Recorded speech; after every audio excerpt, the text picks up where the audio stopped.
Time machine.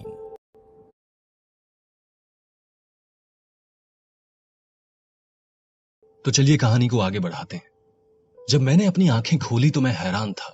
मेरा दम घुटने लगा था। मैं समुद्र की गहराई में डूबता चला जा रहा था। मैंने अपने आप को संभाला और तैरते हुए ऊपर आया। मैंने देखा सामने वही समुद्र का किनारा है जहां से मैं कूदा था। पवन तो रोशनी के साथ चला गया था, परंतु मैं उसी समुद्र में रह गया था। मैं इतना तो समझ चुका था कि पवन और बाकी बच्चे इसी रोशनी की वजह से गायब हुए हैं और ये कोई बाहरी दुनिया का मायाजाल है। पर ये किसने किया है और क्यों किया है, ये राज पता लगाना था। मैंने तुरंत अपनी शक्तियों का उपयोग किया और वर्तमान समय में पहुंच गया। मैं तुरंत घर पहुंचा। देखा तो राजकुमारी और हुस्ना मायूस बैठे हुए थे। साथ ही साथ मेरी मम्मी की आवाज आ रही थी। मैं समझ गया था कि घर के अंदर और घर के बाहर दोनों ओर से मुसीबत ने मुझे घेर लिया है। एक बार मन में विचार आया क्यों ना फिर से घर से बाहर निकल जाऊं, पर मम्मी इतने दिनों बाद घर वापस आई है। मैं चुपचाप मुंह लटकाए अंदर आया और हुस्ना ने कहा, क्या हुआ, पवन मिला? मैंने कहा नहीं। तभी मम्मी ने जोर से आवाज लगाई, लो आ गया तुम्हारा सपूत। पापा भी बेडरूम से बाहर आए। मम्मी ने कहा, ये दिन देखना रह गया था मुझे।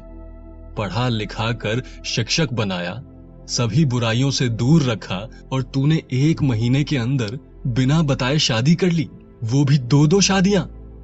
पापा ने बीच में ही कहा, अरे भाग्यवान, तुम्हारी ज्यादा फिक्र है उसे, इसलिए 2-2 बहुएं लाया है। मम्मी ने डांटते हुए कहा, तुम तो रहने ही दो, क्या पता कहां से लाया है, क्या पता भगा कर लाया है। पापा ने कहा, देखो तो सही इनको, कितनी प्यारी और सुंदर है दोनों। मम्मी ने कहा, मेरी आंख फूटी हुई नहीं है, दिखता है मुझे, पर एक ही लाया होता।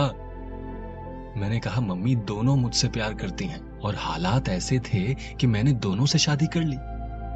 मम्मी ने नाराज होते हुए कहा, पर मैंने भी गांव में कितनी प्यारी लड़की देखी थी, अब मैं उनके घर वालों को क्या जवाब दूंगी।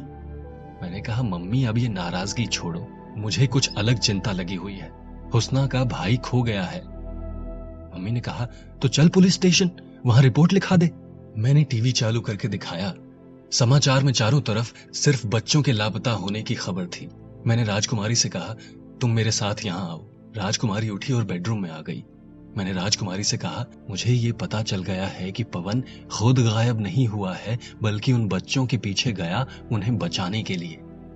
समुद्र में कोई भूकंप नहीं हुआ था, बल्कि आकाश से रोशनी समुद्र पर पड़ी और सभी बच्चे गायब होने लगे। राजकुमारी ने कहा, अगर होने वाली घटना का संबंध आकाश से है तो जरूर मेरी मां को ये पता होगा। जरूर ये तुम्हारे लिए कोई संकेत है, तुम पर कोई भारी संकट आ सकता है। सोच लो, तुम अपनी जिंदगी खतरे में क्यों डालना चाहते हो? मैंने कहा, यहां मेरी जिंदगी से बढ़कर इन बच्चों की जिंदगी है। ये हमारे आने वाले कल का भविष्य है। इनके साथ कोई भी अनहोनी नहीं होनी चाहिए। तुम मेरी चिंता मत करो, मेरे साथ मेरे माता पिता का आशीर्वाद और तुम लोगों का प्यार है। ठीक है, तो मैं अभी निकलता हूं। मैं और राजकुमारी सबके सामने आ गए। मैंने कहा, मम्मी, मैं हुस्ना के भाई पवन को लेने जा रहा हूं। साथ ही साथ बहुत से बच्चे गायब हो गए हैं। मेरी मम्मी ने कहा, क्यों, तू क्यों जा रहा है? वो काम पुलिस करेगी, तेरा वहां क्या काम? तू क्या अपने आप को जेम्स बॉन्ड समझने लगा है? मैंने कहा, नहीं मम्मी, पर मेरे बगैर उन्हें वापस कोई नहीं ला सकता। तुम अपना ध्यान रखो, मैं जल्दी ही वापस आऊंगा। मम्मी ने कहा, तू तेरी डायलॉग बाजी बंद कर और जा जल्दी से। ऐसे बोल रहा है जैसे सरहद पे लड़ाई लड़ने जा रहा है, और कुछ ले जाना है साथ में तो अब तेरी पत्नियों को बोल, अब मुझे परेशान मत करना। मम्मी उठी और अपने कमरे में चली गई। राजकुमारी ने कहा, तुम कहो तो मैं भी चलूं? मैंने कहा, नहीं, तुम और हुस्ना मम्मी पापा का ध्यान रखना, मैं तुम्हारी मां के पास जा रहा हूं। ये बोलकर मैंने अपना बैग लिया और घर से निकल गया। मैंने मंत्र पढ़ा, रोशनी आई, मैंने रोशनी में प्रवेश किया और फिर से मैं था मंगल ग्रह पर। पर यह क्या, मैंने जैसा मंगल ग्रह देखा था यह बिल्कुल उसके विरुद्ध था। चारों तरफ अफरा तफरी मची हुई थी। ऐसा लग रहा था जैसे किसी ने यहां पर हमला किया हो। मैं भागते हुए सीधे राजमहल के अंदर गया। मैंने अंदर जाकर देखा तो राजा जी एक बेड पर लेटे हुए हैं। उनके पास ही झुन्नू बैठा हुआ है। झुन्नू ने जैसे ही मुझे देखा वो उठ खड़ा हुआ, दौड़ते हुए मेरे पास आया। बहुत डरा हुआ था झुन्नू, उसके पैर कांप रहे थे। उसने कहा, अच्छा हुआ तुम आ गए, इस समय तुम्हारी सबसे ज्यादा जरूरत है। मैंने आश्चर्य से पूछा, ऐसा हुआ क्या यहाँ? किसने की ये हालत यहाँ की?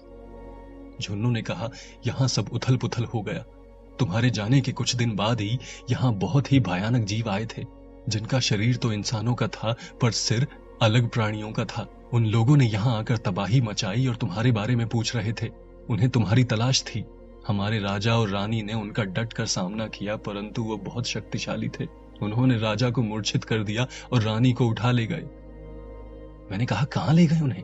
झुन्नू ने कहा, वो तुम्हें पाना चाहते थे, इसलिए यहाँ के लोगों को बहुत पीटा।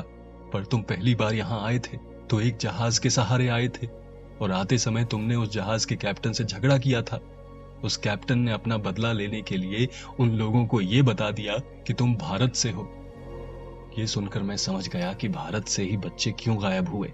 वो भी मुझे संदेश देना चाहते थे, पर वो लोग मुझसे चाहते क्या हैं? झुन्नू ने कहा, तुम्हारा पता जानने के बाद भी वो रानी को अपने साथ ले गए। मैंने कहा, कहाँ लेकर गए? झुन्नू ने कहा, वो लोग उन्हें आकाश गंगा के पार एक ग्रह पर ले गए हैं। मैंने कहा, यहाँ तो बहुत सारी आकाश गंगाएं हैं। झुन्नू ने कहा, वो जो नीले रंग का प्रकाश लिए हुए है, उसी आकाश गंगा के ठीक पीछे वो ग्रह छुपा हुआ है। मैंने कहा, मुझे उस ग्रह का नाम नहीं पता और ना ही मैं कभी उस ग्रह पर गया हूं। मैं अपनी शक्तियों से सिर्फ उसी ग्रह पर जा सकता हूं जिसका मुझे नाम पता हो या फिर उसकी छवि मेरे स्मरण में हो, पर उस ग्रह को मैंने कभी देखा नहीं। झुन्नू ने कहा, तुम उसकी चिंता मत करो, तुम मेरे साथ यहाँ आओ, मैं तुम्हें कुछ दिखाता हूँ। मैं झुन्नू के साथ गया। झुन्नू ने मुझे एक यान दिखाया जो बहुत ही अलग था। ऐसा यान मैंने कभी नहीं देखा था। झुन्नू ने बताया कि ये यान उन्हीं लोगों का है। जिस समय वो सभी अपने अपने यान में आए और हमला किया, तब महाराज ने एक सैनिक को मार गिराया। वो घायल था, इसीलिए वो सभी उसे अपने साथ ले गए, पर उसका यान यहीं रुक गया। शायद इसमें बैठकर तुम उस ग्रह पर पहुंच सकते हो। मैंने कहा, हाँ, पहुंच तो सकता हूं। पहले ये बताओ कि वो कैप्टन कहाँ है जिसने मेरा पता उन लोगों को बताया। झुन्नू ने कहा, वो उसे भी साथ ले गए। तुम जा तो रहे हो, पर सावधान रहना। वो बहुत ही होशियार और ताकतवर लोग हैं। उनके पास बहुत से आधुनिक हथियार हैं। मैंने कहा, तुम चिंता मत करो, मुझे कुछ नहीं होगा। मेरे पास भी अब ये जादुई अंगूठी है। इसमें लगे हीरे से मैं कोई भी रूप बदल सकता हूँ। मेरे गले की इस माला से मैं दुनिया का सबसे अधिकतर ताकतवर इंसान हूँ। होशियार तो मैं बचपन से हूँ। ये सुनकर झुन्नू हंस पड़ा और कहा, मजेदार भी हो। मैंने कहा, हाँ, अब मैं निकलता हूँ। मैं झट से उस यान में बैठा, पर ये क्या, यान में सिर्फ 3 बटन थे और एक हैंडल। उस बटन पर मुझे कुछ लिखा हुआ भी नहीं दिख रहा था, बस चित्र उकेरे हुए थे। एक बटन पर यान शुरू करने का और एक बटन पर बंद करने का चित्र था। तीसरे बटन पर उड़ने का संकेत था। मैं समझ गया इसे कैसे उड़ाना है। बिल्कुल वीडियो गेम जैसा था। मैंने यान को चालू किया और ले उड़ा। हैंडल के द्वारा उसे संभाल रहा था। मैं पहली बार अंतरिक्ष की सैर कर रहा था। हमारी पृथ्वी भी बहुत दूर दिखाई दे रही थी और सामने आकाश गंगा थी। आकाश गंगा बहुत ही विशाल थी, वो जिसमें लाखों तारे थे। वो सभी चमक रहे थे। ऐसा लग रहा था मानो मैं सपने में उड़ रहा हूं। चारों ओर रोशनी ही रोशनी थी। मैंने जैसे ही आकाश गंगा को पार किया, वैसे ही मुझे एक गोलाकार ग्रह दिखाई दिया जो बहुत ही छोटा था और चारों तरफ से चमक रहा था। उसके पास मेरी ही तरह के बहुत सारे यान थे, पर यान में बैठे लोग दिखाई नहीं दे रहे थे। इसका मतलब उन लोगों को मैं भी दिखाई नहीं दे रहा था। मैंने अपना यान उस ग्रह पर उतारना चाहा, पर उतारूं कहां? मैंने एक जगह देखकर अपना यान उतार दिया। कुछ देर मैं उसी यान में बैठा रहा कि कोई आवाज या कोई खतरा हो तो यान लेकर फिर से उड़ जाऊं। पर जब कोई खतरा महसूस नहीं हुआ तो मैं उस यान से बाहर आया। बाहर निकलकर देखा तो ये ग्रह बिल्कुल हमारी पृथ्वी की तरह था। मैं एक ऐसे स्थान पर था जहां पर चारों ओर पेड़ ही पेड़ थे, चारों ओर हरियाली ही हरियाली थी। मैंने नीचे देखा तो घास का रंग सुनहरा था। छोटे छोटे पौधों पर बड़े बड़े फूल लगे हुए थे। मैंने अपना यान छुपाना उचित समझा। मेरे लिए ये जगह बिल्कुल अलग थी। न जाने कब कौन सी मुसीबत मेरे सामने आ जाए। तभी मेरे कानों में कुछ आवाज आने लगी, जैसे कुछ लड़कियां बातें कर रही हों। मैंने आसपास नजर घुमाई तो कोई दिखा नहीं। मैंने फिर से उनकी बातें सुनी। कौन है ये? हमारे ग्रह का तो नहीं दिखता, पर कितना छोटा है ये। दूसरी आवाज आई, पर हमसे तो बड़ा ही दिखता है। क्या पता शायद कोई नया प्राणी हो। नहीं, मुझे तो लगता है कि ये कोई शैतान है जो हमें यहाँ पकड़ने आया है। मैंने चिल्लाते हुए कहा, कौन है यहाँ? सामने आओ मेरे। इस प्रकार छुप छुप कर बातें मत करो। मेरी आवाज सुनते ही आवाजें आना बंद हो गई। तभी मेरे सामने से किसी ने मुझ पर एक जाल फेंका। मैं उस जाल से निकलने की कोशिश करता कि किसी ने मेरे सिर पर जोर से मारा। मेरी आंखों के सामने अंधेरा छा गया। मैं तुरंत बेहोश हो गया। कुछ देर बाद जब मैं होश में आया और आंखें खोली तो मेरे सामने क्या था? अब जब मैं होश में आया तो मैंने देखा कि मैं जाल में लिपटा पड़ा हूं। मैंने उस जाल से निकलने की कोशिश की, तभी जोर से आवाज आई, पापा यहां आओ, देखो ये होश में आ रहा है। तभी मेरे सामने बहुत सी मक्खियां तेजी से उड़ने लगी। मैंने ध्यान से देखा, कुछ मक्खी मिलकर एक अंडा लेकर आ रही थी। मैंने उस अंडे को हाथ से दूसरी तरफ फेंका और उठ खड़ा हुआ। मैंने ध्यान से उन मक्खियों को देखा तो अचरज में पड़ गया, क्योंकि वो मक्खी नहीं बल्कि छोटी छोटी लड़कियां थी जिन्होंने रंग बिरंगे कपड़े पहने थे। उनके पीछे पंख लगे हुए थे। ऐसा लग रहा था मानो नन्ही नन्ही परियां हों। मैंने उनसे कहा, माफ कर दो मुझे, मैं यहाँ किसी को नुकसान पहुंचाने नहीं आया। मैं पृथ्वीवासी हूँ, आप सभी को मैं कोई नुकसान नहीं पहुंचाऊंगा। बस मैं तो इस ग्रह पर किसी काम से आया हूँ। तभी एक छोटी सी परी ने कहा, मम्मी देखो, मैं कहती थी ना कि बुरा नहीं है ये। उसकी बात सुनकर एक परी आगे आई जो लाल रंग के वस्त्र में थी। उसने कहा, मैं इन सब की रानी हूं, मैं तुम्हारा स्वागत करती हूं। पर तुम्हें यहाँ क्या काम है? इस ग्रह पर ज्यादा देर रुकना तुम्हारे लिए ठीक नहीं।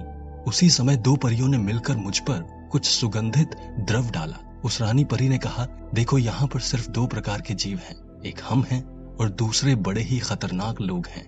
वो ऊंचाई में तुमसे बहुत बड़े हैं और मायावी शक्तियों से परिपूर्ण हैं, पर हमारी शक्तियां उनसे कहीं अधिक हैं। वो बहुत जल्दी सूंघ लेते हैं अगर यहाँ कोई अन्य आया हो तो, इसीलिए हमने तुम्हारे ऊपर ये द्रव्य डाला है, इससे वो तुम्हें सूंघ नहीं पाएंगे। अब बोलो यहाँ क्यों आए हो? पर पहले ये बताओ कि तुम हमारी आवाज कैसे सुन सकते हो और तुम्हें हमारी बोली कैसे समझ में आ रही है और तुम हमारे जैसा कैसे बोल पा रहे हो? हमारी भाषा तो उन लोगों को भी समझ में नहीं आती। मैंने कहा, इस अंगूठी की वजह से। उन्होंने कहा, अरे ये अंगूठी तो हम पहचानते हैं, हमारे पास इसका चित्र भी है। हमारे पूर्वजों के काल से एक कहानी चलती चली आ रही है। यहाँ के सबसे पहले राजा जो बहुत ही अच्छे और दयालु थे, उस समय हम और वो बड़े शरीर वाले जीव एक साथ रहा करते थे। उस समय सिर्फ हम परियों के पास शक्तियां थी, उनके पास नहीं थी। उस समय वो हमारी महारानी से हमेशा मिलने आते थे। उन्होंने मायावी शक्ति प्राप्त करने का राज पूछा। उस समय हमारी महारानी ने राजा को बताया कि हमारे ग्रह की तरह एक और ग्रह है जिस पर जीवन है। वहां उस ग्रह के गर्भ में मायावी शक्ति का भंडार है। तुम वहां जाओ और मायावी जल ले आओ। उस जल को यहाँ के सरोवर में डाल दो। जो उस सरोवर के पानी को पिएगा उसे अपार शक्ति मिलेगी। उस समय हमारे राजा वहां गए और मायावी जल के साथ ही उन्होंने अन्य मायावी शक्तियां प्राप्त कर ली। उस जल से यहाँ के सभी लोग मायावी हो गए। एक समय ऐसा आया कि वो पृथ्वी पर राज करने लगे। उस समय उन्होंने पृथ्वी के एक मानव को यह अंगूठी पृथ्वी के गर्भ से दिलाई, परंतु वापस आने के बाद अचानक उनकी मौत हो गई। यहाँ पर रहने वाले सभी बड़े शरीर वाले हम पर जुल्म करने लगे। हम आकार में बड़े हुआ करते थे, पर आसानी से छुप कर रहने के लिए हम छोटे बनकर रहते हैं। हमारी महारानी ने दूरदृष्टि से ये बताया कि एक पृथ्वीवासी ये अंगूठी पहनकर आएगा और हमें हमारी आजादी पुनः लौटाएगा। इसलिए हम ये भी जान गए हैं कि तुम ही वो पृथ्वीवासी हो जो हमें आजादी दिलवाओगे। मैंने कहा, शाबाश, बकरा दिखा नहीं कि आ गए बलि देने। पहले मेरी बात सुन लो। इन लोगों ने पृथ्वी से बहुत से बच्चे और मंगल ग्रह की रानी को यहाँ ले आए हैं। मैं उन्हें इन शैतानों से बचाने आया हूँ। अगर तुम सभी मेरी मदद करोगे तो मैं तुम्हें भी इनसे आजादी दिलवा दूंगा। उन परियों की रानी ने कहा, हम तैयार हैं, हमें तुम्हारी बात ठीक लगती है। मैंने कहा, सबसे पहले आप लोग छोटे से बड़े हो जाइए। मेरी आंखें दुखने लगी। इतना गौर से देखते देखते पलक झपकते ही सब आकार में मेरे जितने बड़े हो गए। मैंने रानी से कहा, अब ठीक है। उन्होंने मुझे अपने घर बुलाया। मैं भी उनके साथ चल दिया। कुछ ही दूर जंगल में उनका घर था जो पेड़ों और पत्तियों से बना था। उनके घर बड़े ही छोटे छोटे थे। मैंने देखा कि उस छोटे से घर में सभी कैसे घुसते चले जा रहे हैं। मैं भी उस घर में घुसा तो मेरी आंखें फटी की फटी रह गई। बाहर से लकड़ी का छोटा सा दिखने वाला घर अंदर से राजमहल था, अंदर बड़ा सा राज दरबार था, वहां सैकड़ों लोग थे। रानी ऊंचाई पर बैठी हुई थी। मैं उनके पास गया और झुककर प्रणाम किया। रानी ने मुझे बैठने का इशारा किया और मैं बैठ गया। रानी ने दरबार में उपस्थित सभी लोगों से कहा, यह पृथ्वीवासी वही है जिसका हमें बरसों से इंतजार था। हम सभी को इनका साथ देना है। हमारे दुश्मनों ने इनके ग्रह के बच्चों को उठा लिया है। बच्चों को उठाने और यहाँ लाने का क्या कारण है, इसका पता लगाओ। एक पुरुष उड़ते हुए आगे आया और कहा, आप मुझे इजाजत दो, मैं पता लगाता हूं। रानी ने इजाजत दी और वो उड़कर चला गया। रानी ने कहा, जब तक वो पता लगाकर आता है आप कुछ भोजन कर लें। सभी उपस्थित लोग वहां से चले गए। रानी और मैं भोजन करने बैठे। मैंने रानी के साथ बैठकर भोजन किया। मैंने रानी से पूछा, क्या यहाँ सिर्फ रानी है, राजा नहीं होते क्या? रानी ने कहा, यहाँ परियां ही रानी बनती हैं। अभी तक मेरा विवाह नहीं हुआ। विवाह होने के बाद भी हम ही यहाँ की रानी होंगे और हमसे विवाह करने वाला व्यक्ति प्रजा की रक्षा का कार्य करता है। मैंने कहा, और आपके माता पिता कहाँ हैं? उसने कहा, उन शैतानों ने धोखे से उन्हें मार दिया। मुझे भी उन लोगों से मेरे माता पिता की मौत का बदला लेना है। तभी वो पुरुष उड़ता हुआ आया, आकर हमारे सामने खड़ा हो गया। मैंने कहा, क्या हुआ? उसने कहा, सच में इनके जैसे बहुत से छोटे छोटे बच्चों को कैद में रखा गया है। वहीं पर एक सुंदर सी स्त्री को एक पिंजरे में रखा गया है। वहीं पर एक और महिला थी जो दिखने में तो बहुत सुंदर थी, पर वहां लोग कह रहे थे कि वो पिंजरे में कैद सुंदरी की बहन है। ये सुनकर तो मेरे रोए कांप गए। मैंने कहा, और क्या देखा तुमने? उसने कहा, वहां सभी बड़े शरीर वाले शैतानों पर उस औरत की हुकूमत चल रही है। ऐसा लग रहा था जैसे सभी उसके गुलाम हैं। मैंने ये भी सुना कि शैतानों के राजा और उस सुंदर महिला का विवाह होने जा रहा है, जिसमें उन बच्चों की बलि दी जाएगी। मैंने घबराकर कहा, नहीं, ऐसा नहीं होना चाहिए, जल्दी से उन बच्चों को छुड़ाना होगा। मेरे हाथ पैर कांपने लगे थे।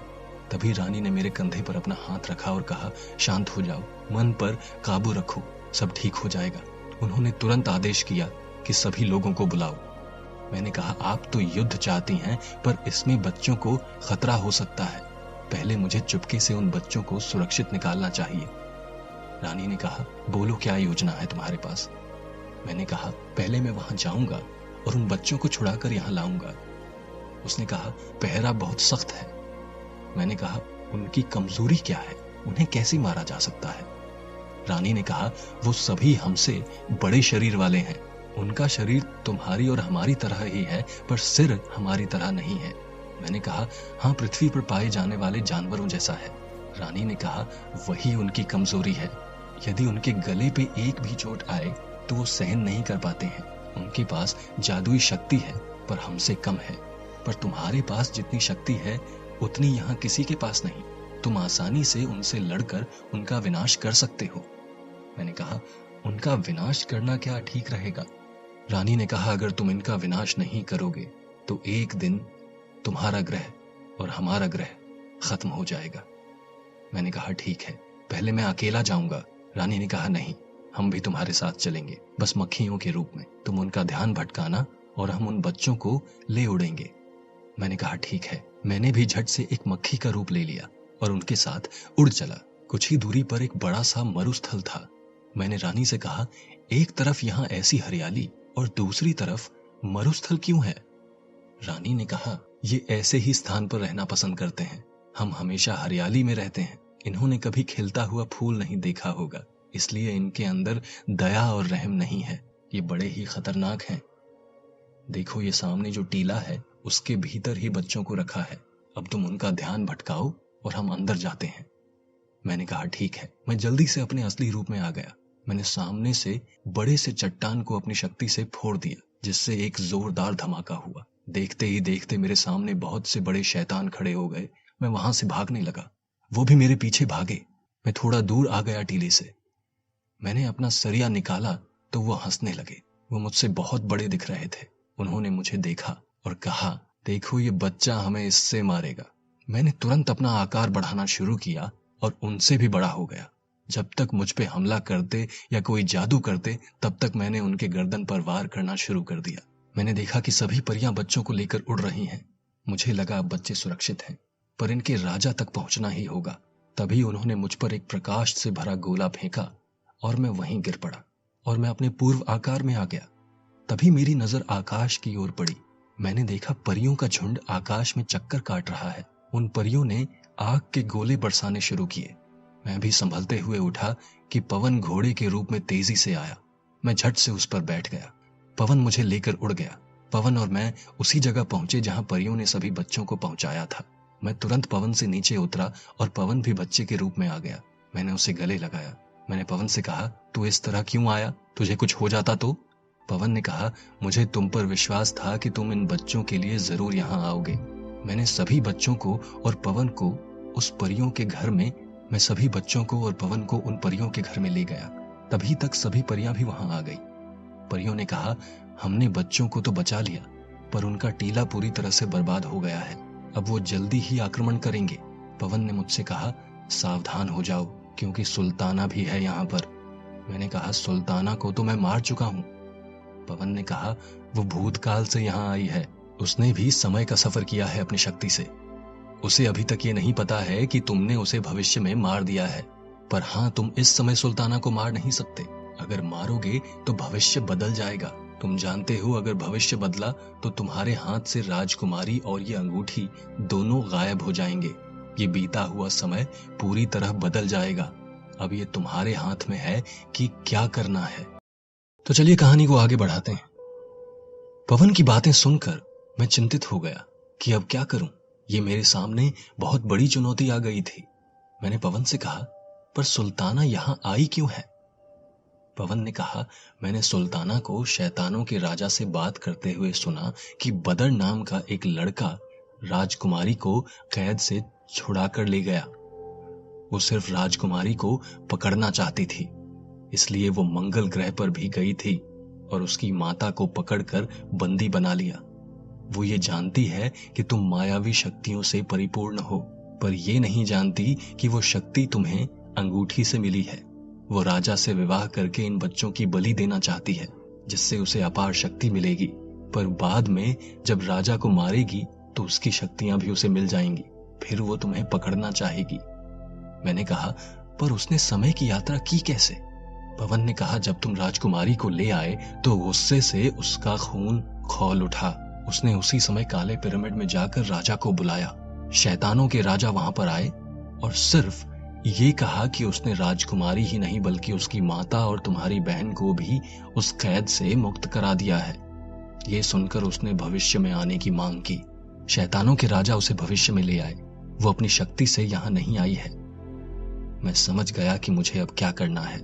मैंने पवन से कहा, तुम और ये सभी परियां सिर्फ बच्चों का ध्यान रखो। मैं अभी जाकर उनका ये खेल समाप्त करता हूँ। मैंने मंत्र पढ़ा और पलक झपकते ही मक्खी का रूप धारण किया। मैं वहां से उड़कर उनके महल की ओर जाने लगा। सूखे मरुस्थल में सिर्फ एक बालू से बना महल था। मैं झट से पहुंचा। मैंने देखा कि जगह जगह पर पहरा है। मैंने छुपते छुपाते महल में प्रवेश किया। मैंने देखा कि महल में अफरा तफरी मची हुई है। सभी युद्ध की तैयारी में लगे हुए हैं। मैं झट से राजा के कक्ष में पहुंचा। राजा भी युद्ध के लिए तैयार हो रहा था। उस कक्ष में उसके अलावा और कोई नहीं था। मैंने झट से बाहर खड़े पहरेदार जैसा रूप धारण किया। पहरेदार का सर लोमड़ी का था और शरीर इंसान का। मैं झट से उसी रूप में आ गया। मैंने राजा से कहा, क्या ये कवच पहनने में आपकी मदद करूं? राजा ने मुड़कर मुझे देखा। वो देखने में बहुत ही खतरनाक था। उसका सर भैंसे का था। उसकी आंखें लाल सुर्ख थीं और बड़े बड़े सींग थे। उसने कहा, आओ, मैं तुम्हें ही बुलाने वाला था। ये कवच मेरी गर्दन पर लगा दो। मैं जानता था कि शरीर के बजाय गर्दन पर कवच क्यों लगाना चाहते हैं ये। मैंने कवच उठाया और राजा के पीछे खड़ा हुआ कवच लगाने के लिए। मैंने आगे से गर्दन पर कवच रखा और दूसरे हाथ से सरिया निकालकर पीछे की ओर से सरिया गर्दन में घुसा दिया और सरिया उसके गर्दन को भेदते हुए आगे की तरफ बाहर निकल गया। वो चिल्ला भी नहीं पाया। मैंने सरिया उसकी गर्दन से निकाला तो वो जमीन पर गिर पड़ा। वो तड़प रहा था। मैंने फिर से आगे से सरिया उसकी गर्दन में घुसाया और जोर लगाकर उसके सिर को उसके धड़ से अलग कर दिया।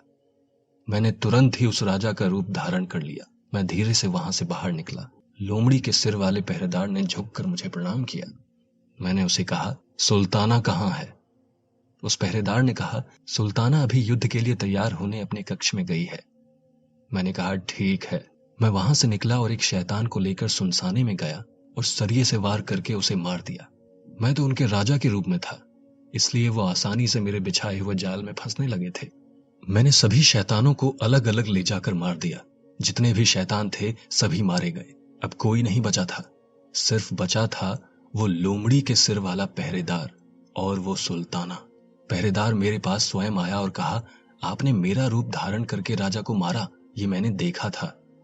मैं ये सुनकर हक्का बक्का रह गया। मैंने कहा, फिर तुमने मुझे? उसने मुझे चुप कराते हुए कहा, मैंने आपको इसलिए नहीं रोका क्योंकि ये सब सुल्ताना की बातों में आकर गलत रास्ते पर जा रहे थे। हमारी जाति का विनाश इसके कारण ही होना था। जो अच्छे लोग थे वो राजा से और हमसे दूर चले गए। मेरे साथी यहाँ से पहले ही जा चुके हैं।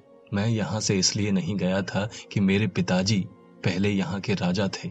इस सुल्ताना के कहने पर ही मेरे पिताजी को इसने मारा और खुद राजा बन गया। मुझे इसने गुलामी की जिंदगी दी। चाहो तो आप मुझे भी मार सकते हो। मैंने कहा, नहीं, मैं तुम्हें नहीं मारूंगा। तुम अच्छे हो। अब से तुम यहाँ के राजा हो। क्या तुम मेरी मदद करोगे? उसने सिर झुकाकर कहा, हाँ, आप जो कहेंगे मैं करूंगा। आज से मैं आपका गुलाम हूं। मैंने कहा, नहीं, तुम गुलाम नहीं हो। यहाँ इस ग्रह के राजा हो और मेरे मित्र हो।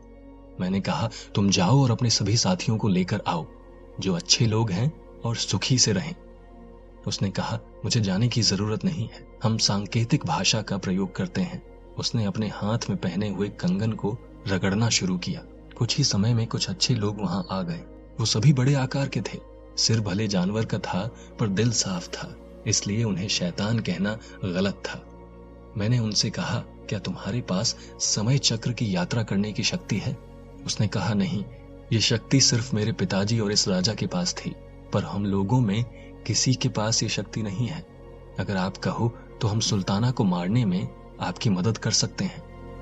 मैंने कहा, ठीक है, पर मुझे सुल्ताना को मारना नहीं है। अगर मैं सुल्ताना को मारूंगा तो ये वर्तमान बदल जाएगा। ये राजा फिर से जीवित हो जाएगा। तुम फिर से इसी दरवाजे पर पहरा देते हुए दिखोगे। मैं सुल्ताना को फिर से उसी समय में छोड़ कर आता हूँ। भले ही आप लोगों को कितना भी पुकारे, आप लोग नहीं जाएंगे। उस पहरेदार ने कहा, तुम समय चक्र में फंसे हुए हो। आप जैसे ही वहां सुल्ताना को छोड़कर आओगे, उसी समय ये मरा हुआ राजा फिर से उसे यहाँ उठा लाएगा। तुम भूतकाल को कैसे बदलोगे? तुम उस सुल्ताना को उस समय वहां छोड़ो जब वो राजा के साथ यहाँ आ गई थी। यदि उस समय के बाद तुम उसे वहां छोड़कर आओगे तो ये दोबारा नहीं आ सकती। हाँ, तुम वहां जाने के बाद उस काले पिरामिड में जाना। वहां एक बहुत छोटा सा घंटा है, जिसे बजाते ही यहाँ का राजा फिर से वहां उसे लेने पहुंच जाएगा। तुम उस घंटे को वापस लेते आना, पर उस जगह की शक्ति वैसे ही रहेगी। सुल्ताना वहां पर लोगों की बलि देती रहेगी और वर्षों तक जीवित रहेगी। मैंने कहा, मैं भी तो यही चाहता हूं कि वो जीवित रहे, तभी तो वर्तमान ऐसा ही रहेगा। मैंने तुरंत अपना रूप बदला और फिर से उसी राजा के रूप में आ गया जिसे मैंने मार दिया था। सभी नीचे ही खड़े थे और मैं सुल्ताना के कमरे में गया। सुल्ताना भी युद्ध के लिए तैयार थी। मेरे अंदर आते ही उसने चिल्लाकर कहा, मुझे किसी भी तरह बदर और वो राजकुमारी चाहिए। इसके लिए उन बच्चों की जरूरत है, बलि देने के लिए। आज मेरी जरूरत है तो तुम देरी कर रहे हो। लड़ने से तुम्हारे पैर कांप रहे हैं।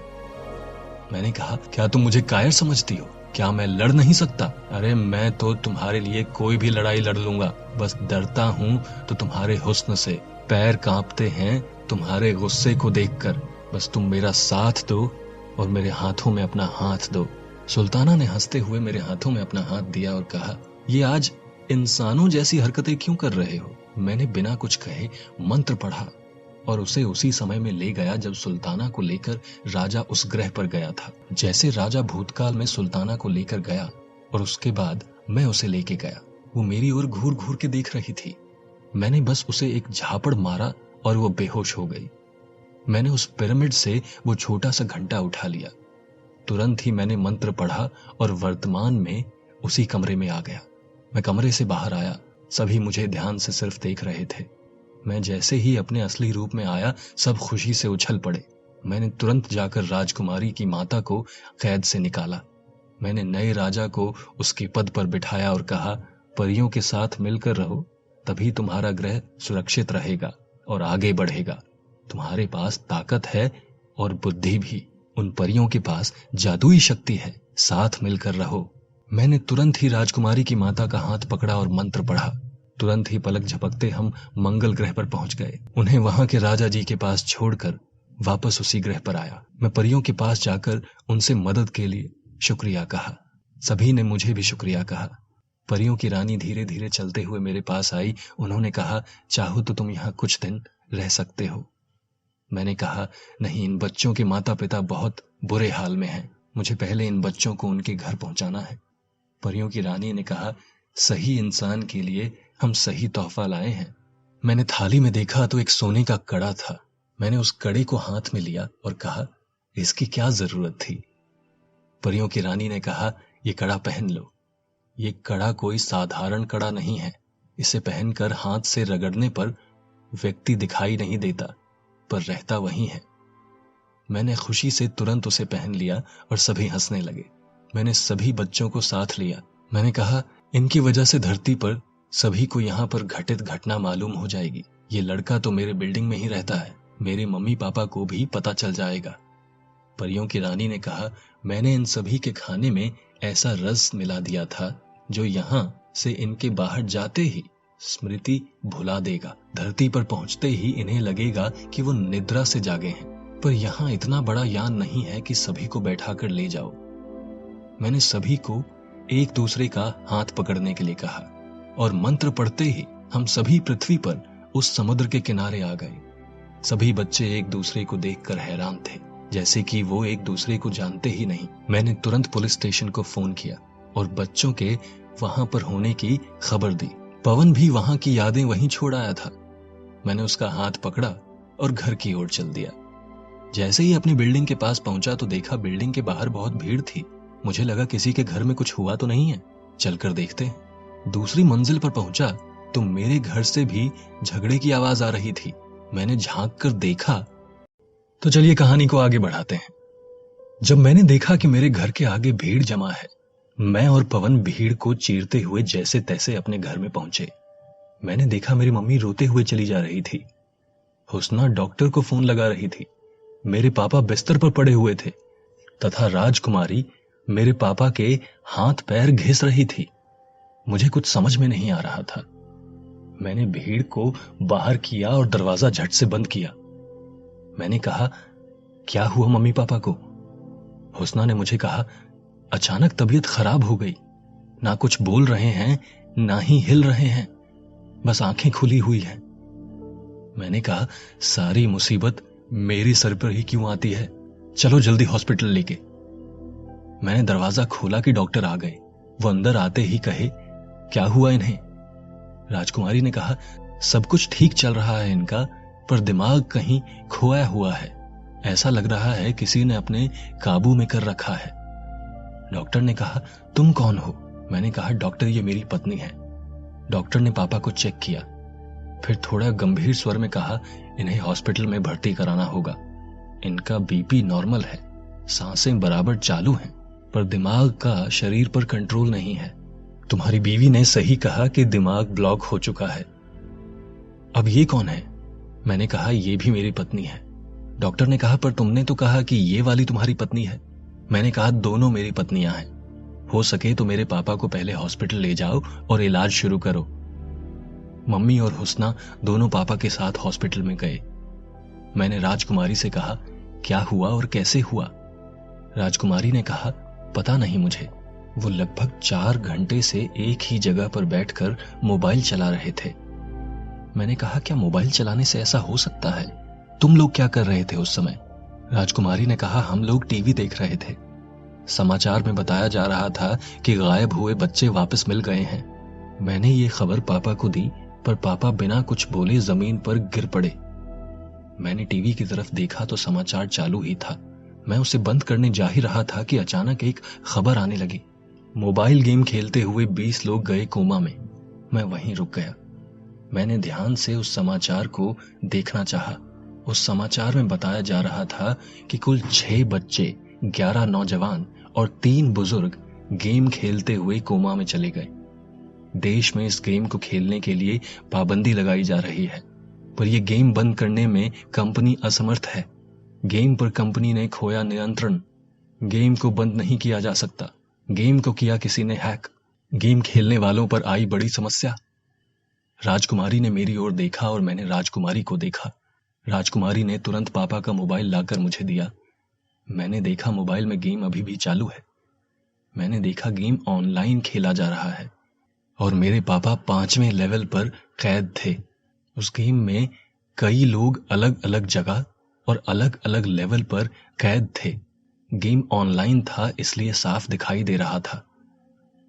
एक गेम का इंसान पर इतना प्रभाव मैंने ना ही पहले देखा था और ना ही कभी सुना था। ये कैसे हो सकता है?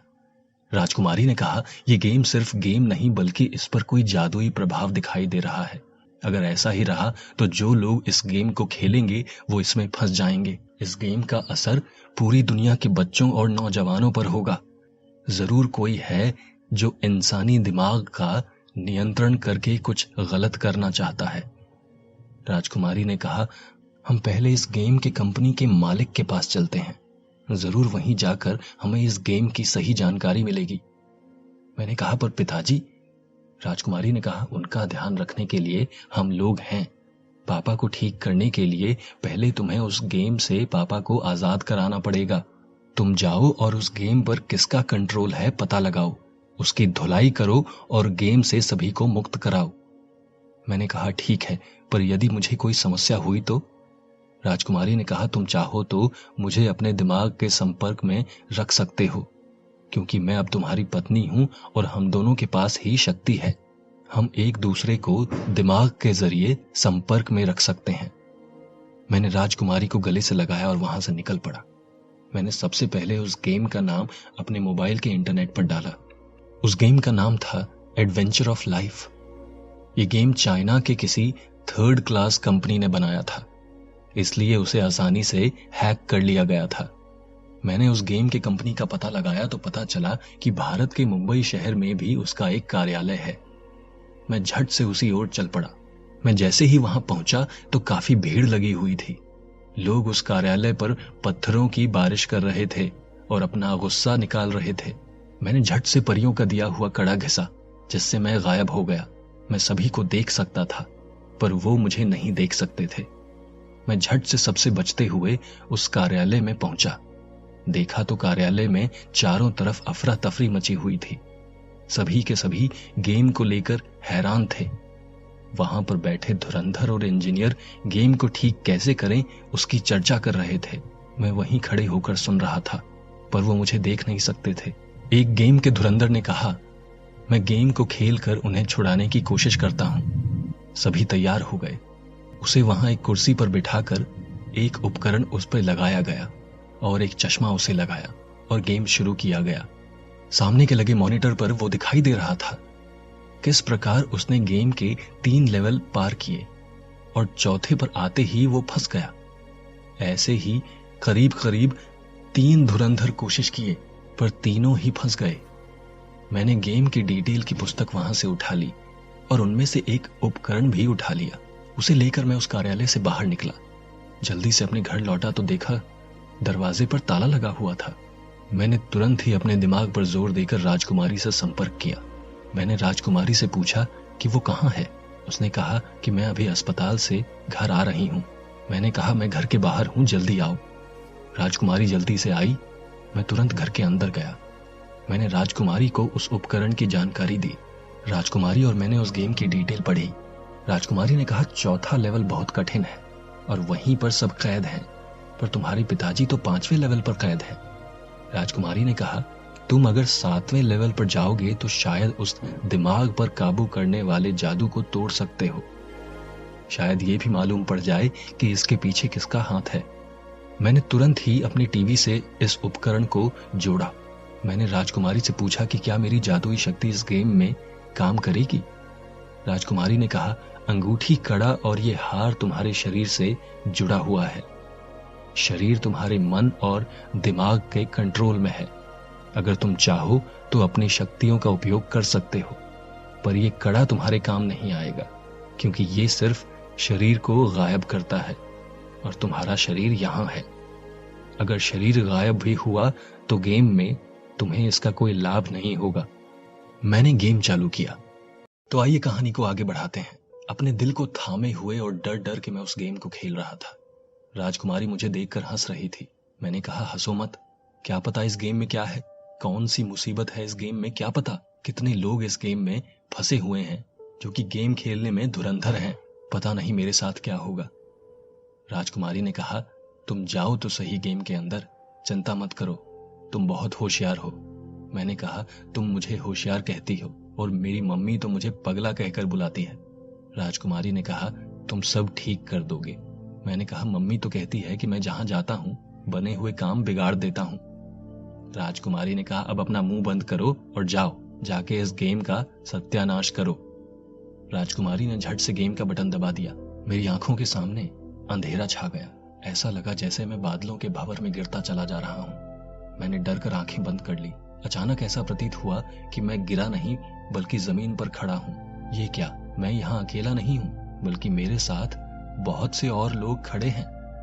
सभी के सभी ऐसे खड़े हैं जैसे दौड़ के मैदान में खड़े हैं। आजू बाजू इंडिकेटर लगा हुआ है। करीब 12-13 लोग थे, उसमें बच्चे और बूढ़े भी शामिल थे। मैंने हंसते हुए अपने बाजू वाले से कहा, मुझे लगा इस गेम में सिर्फ मैं खेल रहा हूं, आप लोग कहां से आ गए? उसने कहा, गेम ऑनलाइन है मेरे भाई, सब एक साथ खेल रहे हैं। मैंने कहा, पर गेम को नहीं खेलने की हिदायत दी जा रही है, फिर भी लोग खेल रहे हैं। उसने कहा, क्यों, तुम्हें भी तो पता है, फिर भी आए ना खेलने। उसी तरह हम भी खेल रहे हैं कि देखें आखिर होता क्या है, इस गेम पर पाबंदी क्यों लगाई जा रही है। उसकी बातें सुनकर ऐसा लगा इंसान होता ही ऐसा है, जिस काम के लिए मना किया जाए वो जानबूझकर करता है। मुझे याद आ गया कि YouTube पर एक वीडियो पर लिखा था कि 18 से कम उम्र वाले इस वीडियो को ना देखें, पर हर बच्चे ने उस वीडियो को देखा था, जबकि उस वीडियो में ऐसा कुछ भी नहीं था। उसे हर कोई देख सकता था, सिर्फ वीडियो की प्रसिद्धि के लिए ऐसा लिख दिया था। मैंने हंसते हुए कहा, अच्छा ये बता सकते हो कि ये रेस किस प्रकार का है और हमारा टारगेट क्या है? उसने कहा, कान खुले रखो, यहाँ किसी को नहीं पता, अभी सूचना मिलेगी। तभी स्पीकर से आवाज आई। सभी खिलाड़ी सावधान हो गए। दौड़ शुरू होने वाली है। दौड़ते समय अपनी नजर अपने साथ चलने वाली बत्ती पर रखना है। वो तुम्हें एक पहेली की ओर ले जाएगी। उस पहेली को प्राप्त करके ही आप पहले लेवल में प्रवेश करेंगे। हर लेवल के अंत में आपको एक पहेली मिलेगी, जिसे पूरा करके आगे के लेवल में जाएंगे। आप सभी को हर लेवल पर 10 अंक मिलेंगे। यदि आप जख्मी होते हो या फंस जाते हो तो उसमें अंक घट जाएंगे। 10 अंक खत्म हो गए और आप चुनौती पूर्ण नहीं कर सके तो हार जाओगे। सूचना जैसे ही खत्म हुई कि मैं भी तैयार हो गया दौड़ने के लिए। हरी बत्ती जलते ही सब दौड़ने लगे। मैं भी दौड़ने लगा। मेरे साथ चलने वाली बत्ती नीले रंग की थी। मैं उसके साथ ही दौड़ने लगा। वो नीले रंग की बत्ती देखते ही देखते मुझे एक इमारत में ले गई। यहाँ वहां देखा पर वो बत्ती कहीं गायब हो गई थी। मैंने उसे ढूंढना शुरू किया। मैंने हर कमरे के दरवाजे को खोल खोल कर देखना शुरू किया। मेरी नजर ऐसे कमरे पर गई जिसकी बत्ती लगातार बंद चालू हो रही थी। मैं झट से उस कमरे की ओर गया। दरवाजा खोलते ही बत्ती का बंद चालू होना रुक गया। मैंने जैसे ही कदम आगे बढ़ाया कि मेरी नजर दीवार पर लिखे हुए शब्दों पर पड़ी। दीवार पर लिखा था, पर्वतों की गोद में प्यारा सा एक देश, पहनते हैं टोपी और एक जैसा वेश, आंखें सबकी एक जैसी, देखते हैं नजारा, दिल से वो बहादुर, बोलते हैं न्यारा। दिन हो या रात देते वो पहरा, छुपा है उनके देश में राज कोई गहरा। राजा की बेटी है, रहती है बीमार, पहेली उसके पास है, करो तुम उपचार। पहेली को पढ़कर इतना तो समझ में आ गया था कि एक छोटा सा देश है जो पहाड़ों के बीच में है। उनके राजा की बेटी बीमार है, जिसका इलाज करने पर दूसरी पहेली मिल जाएगी। पर यह देश कौन सा है, कुछ समझ में नहीं आ रहा था। मैं जैसे ही पीछे की ओर मुड़ा, मुझे कुल 4 कमरे दिखाई दिए। सभी दरवाजे पर कुछ लिखा हुआ था। एक दरवाजे पर लिखा था भारत, दूसरे पर नेपाल, तीसरे पर चीन और चौथे पर जापान। पर जाऊं किसमें? भारत विशाल देश है, पर एक तरफ पर्वत और 3 तरफ से समुद्र है, क्योंकि वहां पर सबकी आंखें एक जैसी होती हैं। जापान में तो सबका चेहरा ही एक जैसा होता है और टोपी नहीं पहनते। पर नेपाल पर्वत से भरा पड़ा छोटा सा देश है। उसमें सभी टोपी भी पहनते हैं, साथ ही साथ वो बड़े बहादुर होते हैं, इसलिए हम उन्हें बहादुर कहकर पुकारते हैं। मैंने झट से नेपाल लिखा हुआ दरवाजा खोला, पर ये क्या, इसमें तो अंधेरा ही अंधेरा है। मैंने जैसे ही अपना कदम आगे बढ़ाया कि दरवाजा बंद हो गया। ऐसा लगा जैसे मैं नीचे की ओर जा रहा हूँ। मेरी आंखों के सामने उजाला हो गया और मैंने अपने आप को एक पहाड़ पर पाया। तभी मुझे एक आवाज सुनाई दी, आपने सही दरवाजा चुना है। आपको इस लेवल को पार करने के लिए कुल 10 अंक मिले हैं। आपको संभल कर रहना है। इसमें समय की कोई पाबंदी नहीं है। अगर आपने 10 अंक गवा दिए और पहेली हासिल ना हुई तो आप हार जाएंगे। आपको समय समय पर सही उपकरण दिखेंगे जिसे आपको हासिल करना होगा। आवाज आना बंद हुई तो मैंने देखा कि एक सुंदर सा गांव दिखाई दे रहा है, पर मैं पहाड़ की इतनी ऊंचाई पर था कि नीचे देखने पर भी मेरे पांव कांप जा रहे थे। मैं सोचने लगा कि किस प्रकार नीचे उतरूं। तभी मुझे एक पेड़ से बंधी हुई रस्सी दिखाई दी। वहीं एक पत्ते पर समय दिख रहा था कि यदि समय पर मैंने रस्सी नहीं पकड़ी तो गायब हो जाएगी। मैंने झट से पेड़ पर चढ़ने की कोशिश की, पर चढ़ नहीं सका। मुझे राजकुमारी की बात याद आ गई कि मैं अपनी शक्तियों का उपयोग कर सकता हूँ या नहीं। मैंने मंत्र पढ़ा कि मैं एक बंदर बन जाऊं। पलक झपकते ही मैं बंदर बन गया। तभी मुझे राजकुमारी की आवाज सुनाई दी जो मेरे दिमाग से जुड़ी हुई थी और टीवी पर मुझे देख रही थी। उसने कहा, दिमाग लगाओ थोड़ा, बंदर बनकर रस्सी मत पकड़ो, बल्कि पंछी बनो और झट से उड़कर पहुंच जाओ वहां। तुम गेम का मजा लेने गए हो या मुसीबत को खत्म करने गए हो? मैंने कहा, हाँ सही कह रही हो तुम। मैंने झट से एक बाज का रूप धारण किया और गांव में पहुंच गया। बहुत सुंदर गांव था वो। चारों तरफ हरियाली और चारों ओर लोग अपने अपने कामों में व्यस्त दिख रहे थे। मैंने एक व्यक्ति से पूछा, यहाँ राजा का राजमहल कहाँ है? उसने कुछ न बोलते हुए अपने हाथ से इशारा किया। मैंने देखा सामने ही एक झोपड़ी थी। मैंने उस आदमी से कहा, भाई मुझे राजा से मिलना है जिसकी बेटी बीमार है, मैं उसका उपचार करने आया हूँ। उस व्यक्ति ने कहा, अरे वही राजा है और वही है उसका महल, उसी की बेटी बीमार है। मैंने कहा, वो राजा है तो झोपड़े में क्यों रहता है? उसने कहा, उसका नाम राजा है। नाम राजा होने से कोई सच में राजा नहीं हो जाता।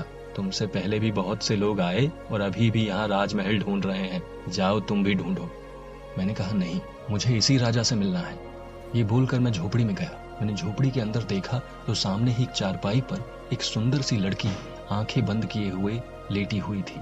वहीं उसके पिता बैठे हुए थे। मैंने कहा, क्या आप ही राजा हैं? उसने कहा, हाँ मैं ही राजा हूँ। मैंने कहा, क्या हुआ आपकी बेटी को? उसने कहा, मेरी बेटी पहाड़ों पर बकरी चराने गई थी। उसकी प्यारी बकरी कहीं खो गई है, तब से उसकी याद में बीमार है। जैसे ही वो बकरी मिल जाएगी उसका दूध पी के ये ठीक हो जाएगी। मैंने कहा, मैं लाता हूँ उस बकरी को। किस ओर गई थी वो बकरी? राजा ने कहा, ठीक सामने के पहाड़ पर। मैं झट से झोपड़ी से निकला और उस पहाड़ की ओर चल दिया, पर कुछ दूर पहुंचते ही घना जंगल था। समझ में नहीं आ रहा था कि इतने घने जंगल में उस बकरी को कैसे ढूंढा जाए। क्या पता अभी तक कोई जानवर उसे अपना निवाला बना गया हो। फिर याद आया कि ये तो गेम है, बकरी को जीवित रहना होगा वरना लेवल पार कैसे होगा। मैं जंगल के और अंदर गया। मैं कुछ ही दूर पहुंचा कि मुझे कुछ लोगों की आवाज सुनाई देने लगी। मुझे लगा, चलो कोई तो है यहाँ, उसी से पूछ लेता हूँ कि क्या उसने बकरी को देखा है। मैंने यहाँ वहां देखा कि मुझे कुछ लोग दिखाई दिए जो हाथों में लाठी लिए तैनात बैठे थे। एक तरफ बकरी बंधी हुई थी। मैं तुरंत उनकी ओर बढ़ा और कहा, अच्छा हुआ कि आप लोगों ने इस बकरी को संभाल के रखा है, अब ये मुझे दे दो, आपका बहुत बहुत धन्यवाद। उनमें से एक ने कहा, हम इस बकरी को संभालने के लिए ही यहाँ हैं, हमसे लड़ो और हमें हरा कर बकरी ले जाओ। मैंने कहा, अच्छा तो गेम में एक्शन भी है, पर मेरे पास इतना समय नहीं है। मैंने तुरंत ही सिंह का रूप धारण किया। मुझे देखते ही लोग भाग खड़े हुए। मैं फिर से अपने रूप में आया और उस बकरी को वहां से लेकर गांव की ओर चल पड़ा। गांव में पहुंचकर मैं सीधा उस झोपड़ी में गया। मैंने एक कटोरी में उस बकरी का दूध निकाला और उस सुंदर सी लड़की को पिलाया। दूध पीते ही लड़की ने आंखें खोली और कहा, चाहे कोई भी मौसम हो, काम बहुत ही आता हूँ। पैरों की मैं रक्षा करता, जोड़ी में ही रहता हूँ।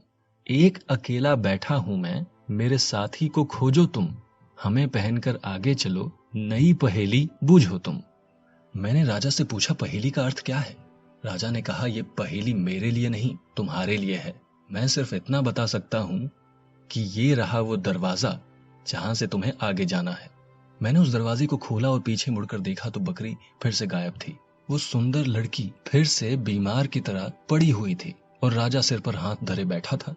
मैंने मन में सोचा, बढ़िया गेम है। मैंने दरवाजा खोला और आगे बढ़ा। और आगे हुआ क्या, तो चलिए कहानी को आगे बढ़ाते हैं। मैंने पहेली सुनी और दरवाजे के अंदर गया। दरवाजे के अंदर बहुत अंधेरा था। मैं जैसे ही घुसा तो नीचे गिरने लगा। मैंने आंखें बंद कर ली। जब स्थिर हुआ तो आंखें खोली। जब मेरे पैर जमीन को छुए तो मैंने देखा कि मैं जहां खड़ा हूं वहां बहुत से बड़े बड़े पेड़ थे जिनकी ऊंचाई देख पाना संभव नहीं था। जमीन पर उगी छोटी छोटी घास, हवा में हल्की नमी और ठंड ने जैसे मेरा मन मोह लिया।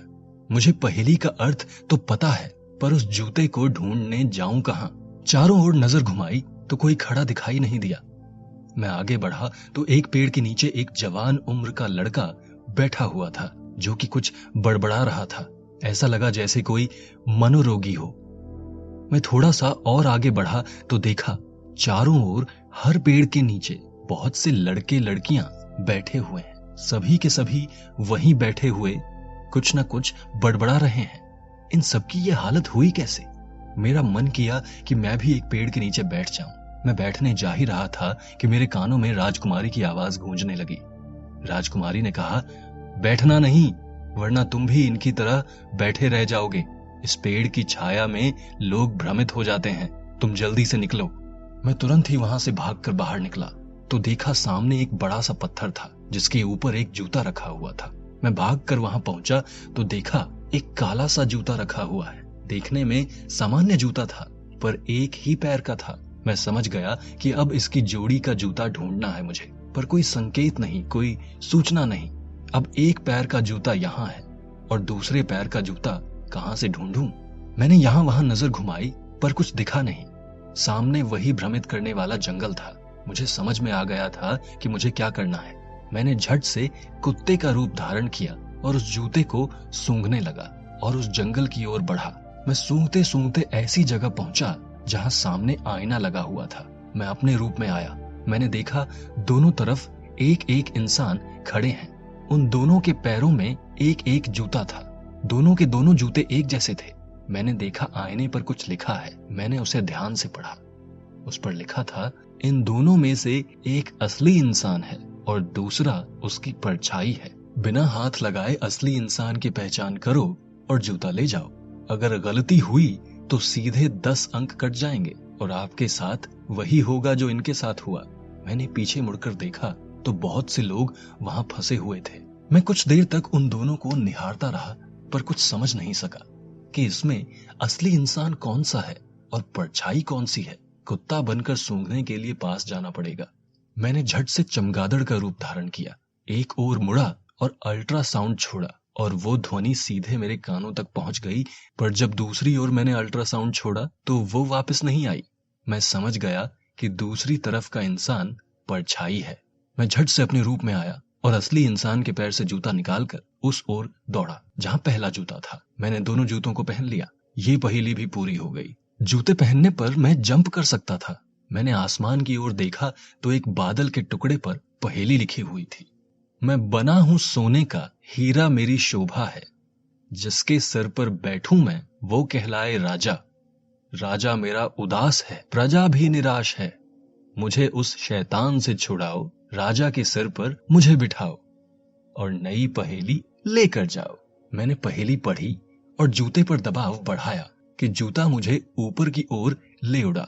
उस बादल को चीर कर सीधे जब मैं बाहर आया, मेरे सामने एक नगर दिखाई दे रहा था, पर नगर में बहने वाली हवा जैसे मायूसी से भरी हुई थी। मैंने जैसे ही नगर के अंदर कदम रखा तो वहां कोई नहीं था। दोपहर का समय और जला देने वाली धूप। गर्मी से मन विचलित होने लगा, मानो कुछ और देर ठहर जाऊं तो ये धूप जला देगी। मैं वहां से दौड़कर तुरंत एक घर की आड़ में खड़ा हो गया, पर कितनी देर खड़े रहता। मैंने एक आवाज सुनी जो घर के अंदर से आ रही थी। आज फिर से गर्मी तेज हो गई है। लगता है कोई बाहर का व्यक्ति नगर के अंदर आया है, तभी तो तेज गर्मी है। उसने एक आदमी को कहा, जाके उसे पकड़कर उसी भूल भुलैया में छोड़ दे जहां सभी को छोड़कर आता है। एक लंबा चौड़ा सा आदमी बाहर आया। वो जैसे ही बाहर आया उसकी नजर मुझ पर पड़ी। उसने मुझे पकड़कर एक गली में छोड़ दिया।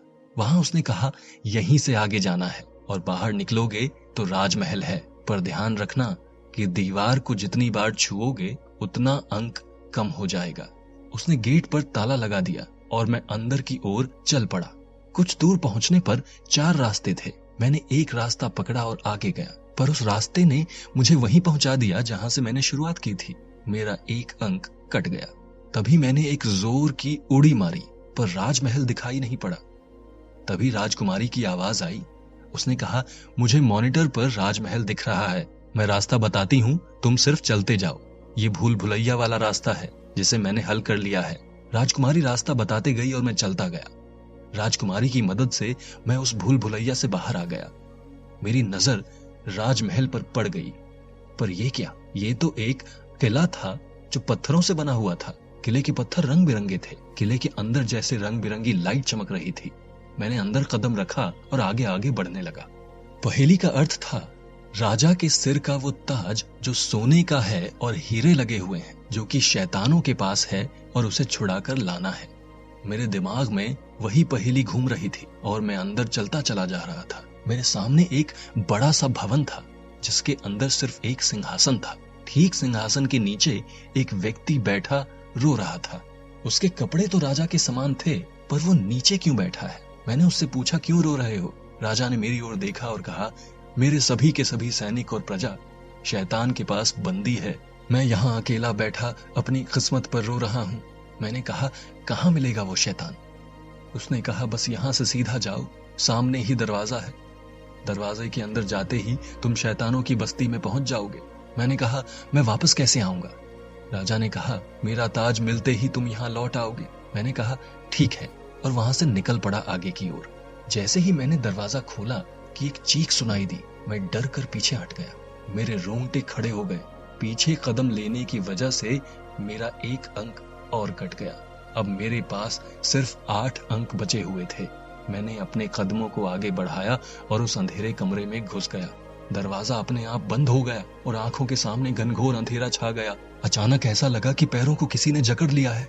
मैं अपने पैरों को हिला भी नहीं पा रहा था कि मुझे नीचे की ओर खींच लिया। मेरे मुंह से चीख निकल गई। मैंने आंखें बंद कर ली और धड़ाम से गिरा। दर्द के मारे मैं बेहोश हो गया। बहुत देर बाद ऐसा महसूस हुआ कि मैं किसी जंजीर में जकड़ा हुआ हूँ। मैंने आंखें खोली तो सच में एक जंजीर से बंधा हुआ था और एक अंधेरी कोठरी में बंद था। सामने ही लोहे की सलाखें और उसके बाहर जलते मशाल दिखाई दे रहे थे। मैं यहाँ कैसे कैद हो गया, कुछ समझ में नहीं आ रहा था, पर यहाँ से कैसे निकला जाए इसका उपाय ढूंढने लगा। मैं अपनी शक्ति से एक चूहे के रूप में परिवर्तित हो गया। चूहे का शरीर ऐसा होता है कि जो छोटे से होल में भी आसानी से आ जा सकता है। मैं जंजीरों से निकलकर उन सलाखों से बाहर निकला। मैंने चूहे के रूप में रहना ही उचित समझा। मैं धीरे धीरे दीवार की ओट से छुपता हुआ चला जा रहा था। वहां पर बहुत सी अंधेरी कोठियां और उसमें कैद लोग थे। उन्हें देखकर उन पर तरस आ रहा था। मना करने के बावजूद लोग ये गेम खेल रहे थे, लगातार गेम में फंसे जा रहे थे। ये तीसरा लेवल था जिसमें बहुत से लोग फंसे हुए थे।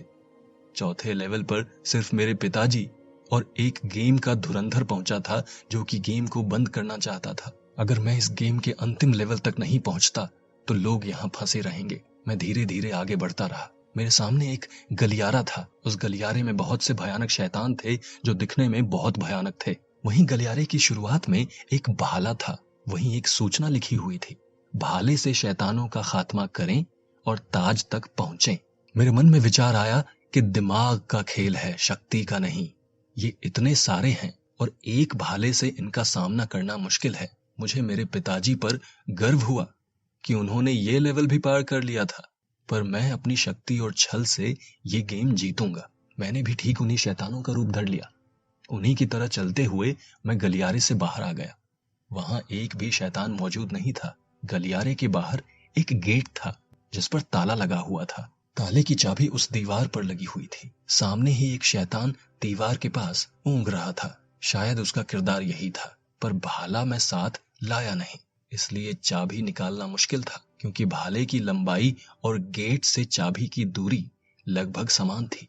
मैंने झट से एक गिरगिट का रूप ले लिया। गेट के काले रंग को धारण कर अपनी जीभ से उस चाबी को लाना चाहा, पर प्रयत्न असफल रहा। 4 बार कोशिश करने पर मैं सफल हो गया। चाबी मेरे जीभ में फंस गई। मैंने चाबी से ताला खोला और आगे बढ़ा कि सामने ही एक छोटा सा घेरा हुआ मैदान था जिसमें एक शैतान खड़ा था। वहीं मैदान के बीच में एक बक्से पर वो ताज रखा था। मैं झट से अपने इंसान के रूप में आ गया। मैदान के प्रवेश द्वार पर लिखा था, ताज को हासिल करने के लिए इस शैतान को कुश्ती में हराओ। मैं झट से मैदान में उतर गया क्योंकि कुश्ती तो मुझे आती थी, बस सामने का शैतान बहुत तगड़ा और लंबा था। मैंने भी अपना आकार बदल लिया। मैं उससे भी बड़ा और शक्तिशाली दिखने लगा। शैतान ने मुझे आकार बदलते देखा तो कहा, ये ऑप्शन तो नहीं है गेम के अंदर, तुमने अपना आकार कैसे बदला? मैंने उस शैतान को पकड़कर पटक दिया और उसके सीने पर पैर रखकर कहा, यह ऑप्शन मेरे अंदर है। मैंने जैसे ही ताज को हाथ में लिया, मैं उस माया जाल से निकलकर राजा के सामने आ गया। मैंने राजा को वो ताज पहनाया, तुरंत ही उन्हें सिंहासन पर बिठाया। सिंहासन पर राजा को बिठाते ही उस ताज के बीच में लगे हीरे से एक रोशनी निकली। उस रोशनी से दीवार पर एक पहेली प्रकट हुई। वो पहेली कुछ ऐसी थी, मैं हूं अष्टभुजाधारी, आकार में बड़ा हूं, अपने शिकार को मैं अपने जाल में फंसाऊं, अपने थूक से जाल बनाऊं, पर अपने जाल में दूसरों को फंसाऊं। मेरे जाल में फंसी है एक विष कन्या, मैं उसे मारूं या खुद ही मर जाऊं। और पहेली का अर्थ जानने के लिए सब्सक्राइब कीजिए टाइम मशीन को।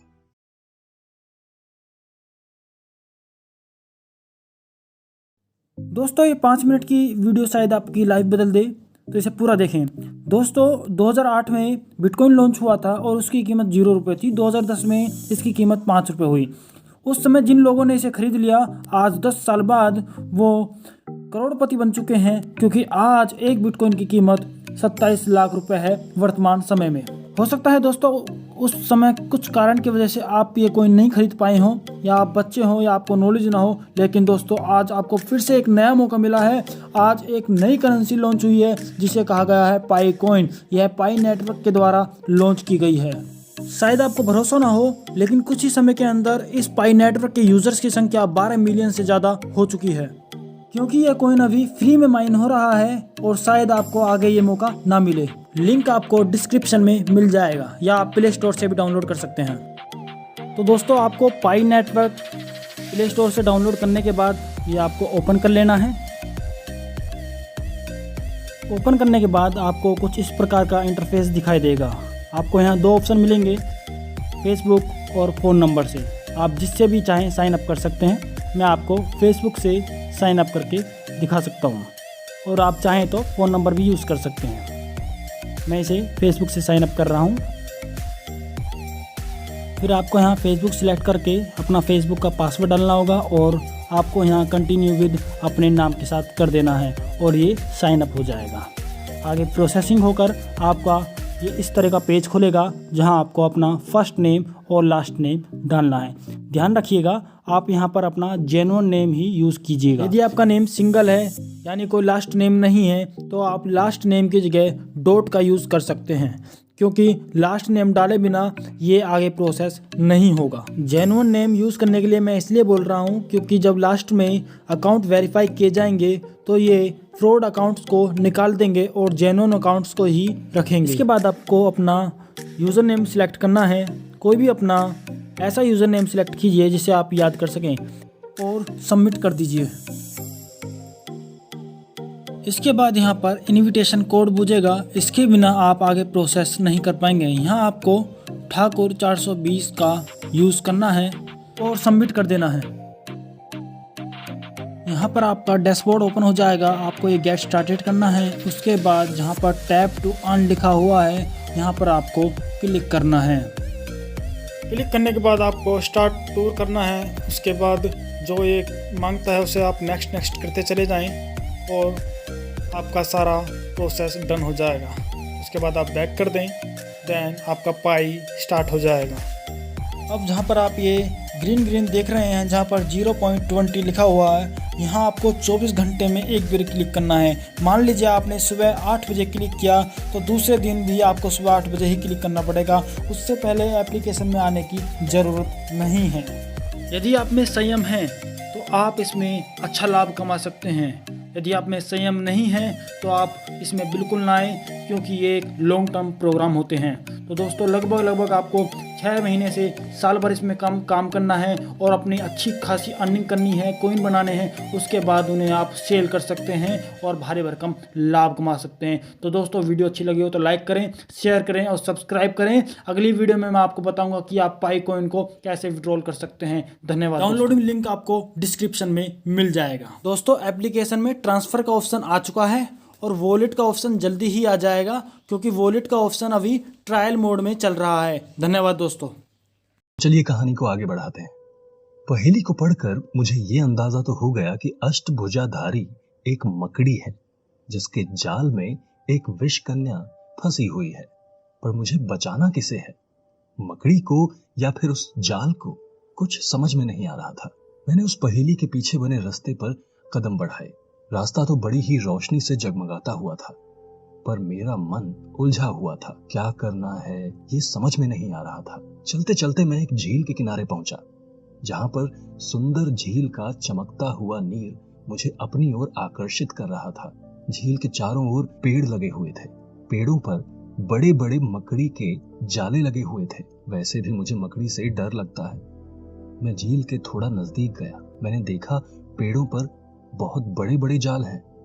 ऐसा लग रहा था कि बहुत ही बड़ी मकड़ी होगी, पर एक नहीं बल्कि बहुत सी होंगी, पर कोई मकड़ी दिखाई नहीं दे रही थी। मैंने गौर से देखा तो हर जाल में कोई ना कोई फंसा हुआ था। मैंने देखा कि मेरे पिताजी भी एक जाल में फंसे हुए हैं। मैं जैसे ही उनकी तरफ दौड़ा तो उन्होंने मुझे देखा और कहा, बेटा यहाँ मत आ, तू भी फंस जाएगा। मैंने कहा, आप यहाँ पर कैसे फंस गए? पिताजी ने कहा, बड़ी देर से फंसा हुआ हूँ यहाँ। कई लोग यहाँ आए और इसी तरह फंसते चले गए। मैंने कहा, पिताजी आपने ये गेम क्यों खेला? आप यहाँ फंसे हुए हैं और आपका शरीर अस्पताल में कोमा में पड़ा है। पिताजी ने कहा, अरे इस गेम में होने वाली घटनाएं सब असली लग रही थी। यहाँ से कैसे निकलूं मुझे कुछ समझ नहीं आ रहा। पर तू यहाँ क्यों आया? मैंने कहा, आपको छुड़ाने आया हूँ। पिताजी ने कहा, फिर खड़ा क्यों है? जल्दी से निकाल मुझे यहाँ से। मैंने कहा, आप ऐसे नहीं निकल पाएंगे। मुझे इस गेम का पूरा खेल खत्म करना होगा, तब आप निकल पाएंगे। मैंने कहा, ये बताइए विष कन्या को बचाना है या मकड़ी को?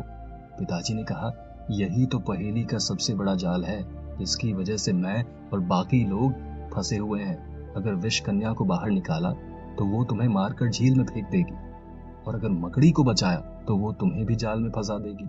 सबसे पहले तुम अपने आप को बचाओ। मैंने कहा, अच्छा ये बताओ यहाँ बहुत सी मकड़ी है या सिर्फ एक?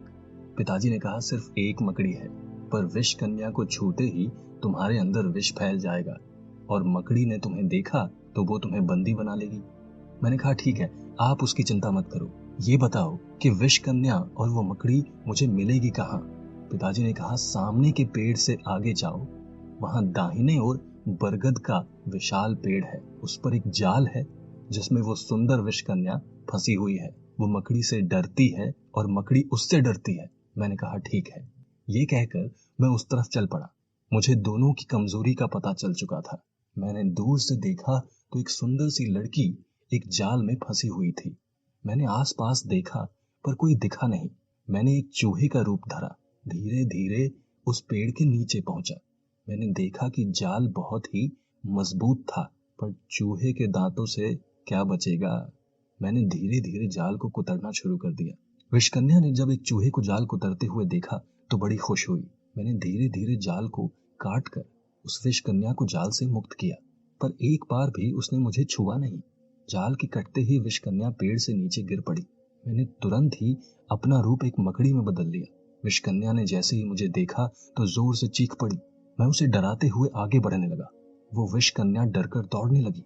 मैं उसे दौड़ाता चला जा रहा था कि ठीक सामने से असली मकड़ी आती दिखाई दी। वो विषकन्या को अपनी ओर दौड़ते आता देखकर डरकर ठिठक गई। विषकन्या जाकर उससे टकरा गई, जिससे मकड़ी में विषकन्या का जहर फैल गया और वो तड़पने लगी और घबरा कर विषकन्या को डंक मार दिया। विषकन्या तो खुद विष से भरी हुई थी, पर डर की वजह से मकड़ी का जहर उस पर भारी पड़ने लगा। विषकन्या भी तड़पने लगी। दोनों के मरते ही उनमें से एक रोशनी निकली। मैं भी अपने इंसानी रूप में आ गया। मैं डर गया क्योंकि दोनों के दोनों मर गए। इस लेवल में किसे किससे बचाना था ये समझ में नहीं आया। मुझे लगा मैं हार गया, पर तभी उस निकलती हुई रोशनी से आवाज आई कि दोनों ही एक दूसरे से डरते थे और दोनों ही तुम्हारे दुश्मन थे। अगर इनमें से कोई भी बच जाता तो तुम नहीं बचते, इसलिए तुम ये लेवल पार कर गए हो। उसी समय रोशनी से एक पहेली प्रकट हुई। गोवर्धन खड़ा मैदान में, बड़ा है उसका गर्भ, लगी आग अब गर्भ में, क्या करेंगे अब। चारों तरफ है सुख के साधन, पर हिले ना वो जगह से, जो गोवर्धन को जगह से हिलाए, अगला लेवल वो पार कर जाए। मैं भी उसी रोशनी के साथ वहां से गायब हो गया। बस पहेली को समझने की कोशिश कर रहा था कि सामने एक छोटा सा गांव दिखाई दिया। गांव बड़ा ही खुशहाल और रौनक से भरा हुआ था। लोग यहाँ वहां हंसते हुए दिखाई दे रहे थे। बाजार हो या दुकान, खेत हो या वन, सभी बड़े सुंदर थे। कुछ समझ नहीं आ रहा था कि ये गोवर्धन क्या है। अब बहुत से लोग पर्वत को गोवर्धन बोलते हैं, कोई कृष्ण को गोवर्धन बोलते हैं, कुछ लोगों का नाम गोवर्धन होता है। गर्भ में आग का मतलब ज्वालामुखी हो सकता है। ज्वालामुखी तो पर्वत के भीतर होता है, पर उसे क्यों हिलाना है, कुछ समझ नहीं आ रहा था। तभी मैंने देखा कि 4 लोग चौराहे पर खड़े होकर बातें कर रहे हैं। मैं उनके पास जा ही रहा था कि मुझसे पहले एक व्यक्ति वहां पहुंचा। पहुंचते ही उसने सिर्फ ये पूछा कि सुनिए, क्या आप बता सकते हैं कि गोवर्धन। वो आगे बोलता कि चारों ने अलग अलग दिशा में हाथ दिखाया। वो व्यक्ति कुछ सोचते हुए एक रास्ता पकड़कर निकल गया। ये मुझसे पहले पहुंचने वाला व्यक्ति था। इसका मतलब ये है कि अभी भी लोग गेम खेल रहे हैं। पर यह था कि मैंने भले ही गेम में चीटिंग किया था, पर कुछ लोग थे जो गेम के ऐसे धुरंधर थे जो कि ईमानदारी से खेलकर यहाँ तक पहुंचे थे। मैंने भी अपने कदम आगे बढ़ाए और उन लोगों से प्रश्न थोड़ा सा बदल कर पूछा, ये गोवर्धन कौन है। एक ने कहा वो हमारे गांव का ज्वालामुखी पर्वत है। दूसरे ने कहा गोवर्धन जो हमारे गांव के मंदिर में बैठे हैं। तीसरे ने कहा वो हमारे गांव में सबसे मेहनती और ईमानदार आदमी है। चौथे ने हंसते हुए कहा हमारे यहाँ सबसे आलसी और मोटी बुद्धि का आदमी है, जिसे ताना मारने के लिए गोवर्धन कहकर बुलाते हैं, पर उसका नाम दिलीप है। मुझे पहेली थोड़ी थोड़ी समझ में आ गई थी। जैसे कि गोवर्धन को हिलाना है, पर पर्वत को जगह से हिला नहीं सकते, और मंदिर से गोवर्धन को हिलाने की जरूरत नहीं। मेहनती आदमी को जगह से हिलाने की जरूरत नहीं, पर मोटी बुद्धि और आलसी व्यक्ति को हिलाना काफी मुश्किल होता है। अर्थात जिस गोवर्धन को जगह से हिलाना है वो चौथे आदमी द्वारा बताया गया गोवर्धन है। मैंने कहा कहाँ मिलेगा ये गोवर्धन। चारों ने अलग अलग दिशा में हाथ दिखाए। मैं उसी दिशा में बढ़ा जो दिशा चौथे आदमी ने दिखाई थी। मैं उसी रास्ते से होकर चला जा रहा था। रास्ते के दोनों ओर मकान ही मकान थे, पर ये गोवर्धन मिले कहाँ। लोग यहाँ से वहां आ जा रहे थे और सभी की एक खासियत थी। सभी बड़े मोटे ताजे थे, सभी के तोंद बाहर निकले हुए थे, सभी के सभी यहाँ वहां धीरे धीरे चल रहे थे, पर मोटे होने के साथ साथ सभी आलसी दिख रहे थे। मुझे एक व्यक्ति ऐसा दिखा जो बैठा हुआ कुछ खा रहा था। मैं उसके पास गया तो देखा कि वो सिर्फ सूखी रोटी चबा रहा है। मैंने देखा उसकी थाली में सिर्फ रोटी है और सब्जी खत्म हो गई है, परंतु सामने पड़े कटोरे में सब्जी है। मैं समझ गया कि ये इतना बड़ा आलसी है कि सब्जी स्वयं लेकर नहीं खा सकता। यही असली गोवर्धन है। मैंने उसे कहा क्या तुम ही गोवर्धन हो। उसने घूर के मेरी ओर देखा और कहा मेरे जितना फुर्तीला और मेहनती पूरे गांव में नहीं है। मेरा नाम सोनू है। यहाँ पर गोवर्धन कोई नहीं है। यहाँ किसी का नाम गोवर्धन नहीं है। मैंने कहा सोनू तुम तो बड़े तेज और फुर्तीले हो। झट से जवाब दे दिया। अच्छा ये बताओ कि यहाँ के लोग किसे गोवर्धन कहते हैं जो बहुत आलसी है और उसका नाम दिलीप है। सोनू ने हंसते हुए कहा उससे क्या काम है आपको, वो तो बहुत आलसी है। सामने बगीचे में बैठा हुआ है, सामने बागीचे में बैठा हुआ है, आम के पेड़ के नीचे पूरा दिन और पूरी रात वहीं बैठा रहता है। लोग कहते हैं कि वो बहुत ही शांत और ज्ञानी व्यक्ति है। उसका नाम दिलीप है, पर लोग प्यार से उसे गोवर्धन कहते हैं। मैंने कहा ठीक है। ये कहते हुए मैं उस बागीचे की ओर चला गया। मैंने देखा सामने ही एक युवक भारी भरकम तोंद लिए बैठा हुआ है। वो आंखों की एक पलक उठाए यहाँ वहां देख रहा था, फिर उसे बंद करता और दूसरी पलक उठाता और यहाँ वहां देखता। मैंने उसे नमस्कार किया और पूछा आप बारी बारी से आंखों की पलक खोल क्यों रहे हैं, आप एक साथ दोनों आंखें क्यों नहीं खोल लेते। उसने कहा जब एक आंख से काम चलता है तो दूसरे आंख को कष्ट क्यों देना। मैंने देखा कि उसके पैर पर मच्छर काट रहा है, पर वो हाथ से खुजाने की बजाय जमीन पर पैर रगड़ने लगा। मैं समझ गया कि इससे बड़ा आलसी और कोई नहीं है। यही है असली गोवर्धन। अब मेरा काम था कि उन्हें वहां से हटाकर कहीं और भेजूं, पर कहां भेजूं ये समझ नहीं आ रहा था। मैंने उससे पूछा, तुम्हारा घर कहाँ है? उसने कहा, यही तो है मेरा घर। मैंने कहा, सोते कहाँ हो? इसी कुर्सी पर। भूख लगती है तो क्या करते हो? उसने कहा, कोई ना कोई मुंह में दूध डाल देता है। मैंने कहा, सिर्फ दूध क्यों? उसने कहा, दूध को चबाना नहीं पड़ता ना, इसलिए सिर्फ दूध पीता हूं। मैंने कहा, फिर शौच जाते हो या वो भी कोई दूसरा करके आता है तुम्हारे बदले? उसने कहा, पता नहीं क्यों, पर कभी शौच नहीं लगी।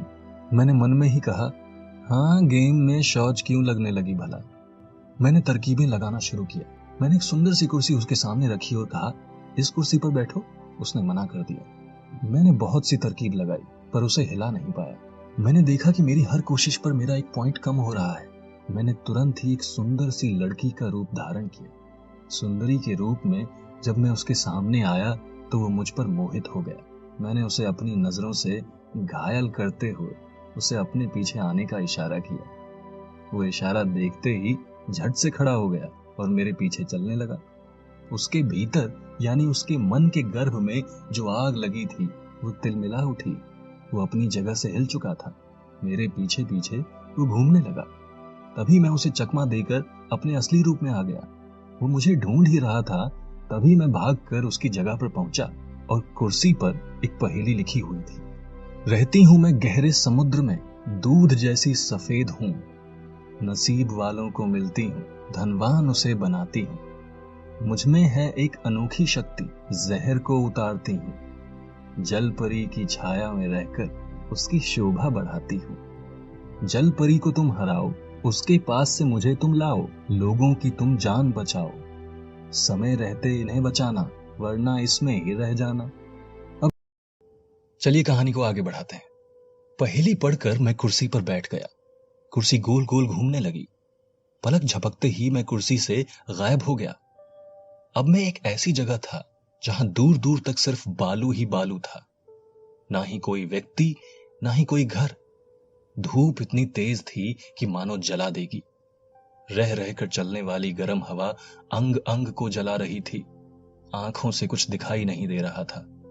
मैं कौन सी जगह पर आया हूं इसका कोई अंदाजा नहीं था मुझे। पहेली के अनुसार मुझे समुद्र से वो मोती ढूंढना है जो जल परियों के पास है, पर यहां तो पानी की एक बूंद भी नहीं। अब समुद्र कहां से खोजूं, कौन सी दिशा में जाऊं, क्या करूं, कुछ समझ नहीं आ रहा था।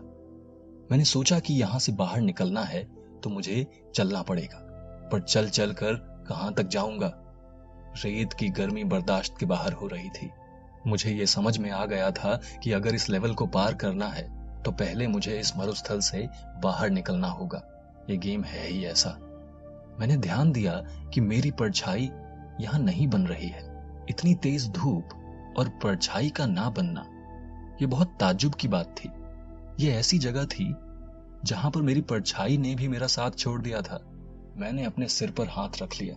मैं एक दिशा में बढ़ने लगा। चलते चले जा रहा था। मरुस्थल खत्म होने का कोई नाम ही नहीं। पैर आगे बढ़ने से जवाब देने लगे थे और गला प्यास के मारे सूखने लगा था। मैं थक कर वहीं गिर पड़ा। कुछ देर वहीं गिरा पड़ा रहा। कुछ देर बाद अचानक मेरे कानों में पानी के बहने की कलकल सुनाई देने लगी। मैंने झट से आंखें खोली और यहां वहां देखा, पर मुझे कुछ दिखाई नहीं दिया। चारों तरफ वही मरुस्थल। मैं फिर लेट गया और आंखें बंद की। मुझे फिर से पानी के लहरों की आवाज सुनाई दी। मैंने फिर से यहां वहां देखा, पर कुछ नहीं था। मैंने ये तो सुना था कि मरुस्थल में इंसान को पानी दिखने का भ्रम होता है और इंसान उसी के पीछे दौड़ता है, परंतु मुझे दिखने के बजाय सुनाई क्यों दे रहा है। लगता है मेरी हालत उस मृग की तरह है जो कस्तूरी के सुगंध के पीछे दौड़ता रहता है, पर कस्तूरी होता तो उसकी नाभि में है। मैंने थोड़ा विचार किया और धरती पर अपना कान रखकर लेट गया। मेरे कानों में फिर से बहती लहरों की आवाज सुनाई दी। मैं अब समझ गया था कि मरुस्थल सिर्फ एक छल है। लहरों की आवाज तो धरती के भीतर से आ रही है। मैं जल्दी जल्दी रेत को हटाने लगा, पर रेत सरकती है, इसलिए एक तरफ से रेत हटाता तो दूसरी ओर रेत से ढक जाता। मैंने तुरंत एक रेत में रहने वाले ऐसे बिच्छू का रूप धरा जो पलक झपकते ही रेत की गर्मी सहते हुए उसके अंदर चला जाता है। मैं अब एक बिच्छू के रूप में था। धीरे धीरे रेत को भेदता हुआ गहराई की ओर बढ़ने लगा। जैसे जैसे गहराई में जा रहा था वैसे वैसे ठंडक महसूस होने लगी। अब मेरे सामने गीली रेत आने लगी। मैं उसे भी भेदता हुआ बहते जल के पास पहुंच गया। मैंने जैसे ही अंतिम परत को पार किया कि उसी में पानी बहने लगा। मेरी सांसें रुकने लगी। मैंने झट से एक मछली का रूप धरा और पानी के बहाव के साथ बहने लगा। काफी अंधेरा होने की वजह से कुछ दिख नहीं रहा था। तभी ऐसा लगा जैसे सूर्य की किरणें पानी की सतह को चीर कर मुझ तक पहुंचने लगी हैं। मैं खुशी के मारे अपने रूप में आने लगा था कि अचानक मुझे ऐसा लगा कि मैं किसी जाल में फंस गया हूं। मैंने खूब हाथ पैर मारे पर खुद को छुड़ा ना सका। तभी किसी ने जाल को ऊपर की ओर खींचा। मैंने देखा कुछ मछुआरे हाथों में डंडा लिए खड़े हैं। मेरे तो पसीने छूटने लगे। एक मछुआरे ने खुश होकर कहा, वाह भाई, आज तो बहुत बड़ी मछली हाथ लगी है। तभी मैंने जाल से निकलने की कोशिश की और चारों मछुआरों ने मुझे डंडे से पीटना शुरू कर दिया। मैंने तुरंत अपने आप को स्थिर कर छटपटाना बंद कर दिया। मेरे स्थिर होते ही उन्होंने मुझे मारना बंद कर दिया। दर्द के मारे मेरा हाल तो बहुत खराब था, पर अपने असली रूप में आ भी नहीं सकता था। अगर असली रूप में आ जाता तो ये लोग शैतान समझकर वहीं मार डालते। तभी एक मछुआरे ने कहा, इतनी बड़ी मछली आज हाथ लगी है कि हम चारों का काम चल जाएगा। चलो बाजार में ले चलें इसे। दूसरे ने कहा, बाजार क्यों जाएं? चलो राजा के पास ले जाएं। इस मछली की अच्छी कीमत मिलेगी। बाजार में इतनी बड़ी मछली कौन खरीदेगा? कोई खरीद भी लेगा तो बहुत कम कीमत मिलेगी। मैं वहीं लेटा हुआ सब सुन रहा था। तभी चारों ने मुझे उठाकर एक बैलगाड़ी पर डाला और राजमहल की ओर चल पड़े। राजमहल बहुत ही आलीशान था। चारों मछुआरों ने राजमहल के रसोइये को मुझे बेच दिया। चारों बड़े खुश थे। शायद उन्हें अच्छी रकम मिली थी। उन्होंने मुझे उठाकर रसोई घर में रख दिया। बावर्ची ने जब मुझे देखा तो बड़ा खुश हुआ। उसने अपनी पत्नी से कहा, देखो भाग्यवान, आज कितनी सुंदर और बड़ी मछली खरीदी है। इसे आज अच्छे से बनाएंगे। महाराज का मनपसंद भोजन है मछली। महाराज ने बहुत दिनों से ठीक से भोजन नहीं किया। आज शायद अच्छे से भोजन करें। बावर्ची की पत्नी ने कहा, मछली तो महारानी को भी बहुत पसंद है। अगर महारानी ठीक हो जाती तो वो भी खा लेती। महाराज दिन रात उनकी बिगड़ती तबीयत को देखकर चिंतित रहते हैं। न ठीक से खाते हैं, न ठीक से पीते हैं। बावर्ची ने कहा, ना महारानी शिकार पर जाती और ना ही उन्हें वो सांप काटता। बावर्ची की पत्नी ने कहा, अधिकतर सांप के काटते ही लोग मर जाते हैं, पर अच्छा हुआ कि महारानी को जिस सांप ने काटा वो इतना जहरीला नहीं था। बावर्ची ने कहा, सांप तो जहरीला था, पर वैद्य जी ने महारानी को बचा लिया, पर पूरी तरह ठीक ना कर पाए। अगर महारानी को कुछ हो जाएगा तो वैद्य जी के साथ साथ 40 सैनिकों को भी मौत के घाट उतार दिया जाएगा, क्योंकि जिस समय सांप ने काटा उस समय वो 40 सैनिक भी वहीं मौजूद थे। वैद्य जी के अनुसार 2 दिन का समय और बचा है। अगर महारानी मर गई तो कई बेकसूर जाने जाएंगी।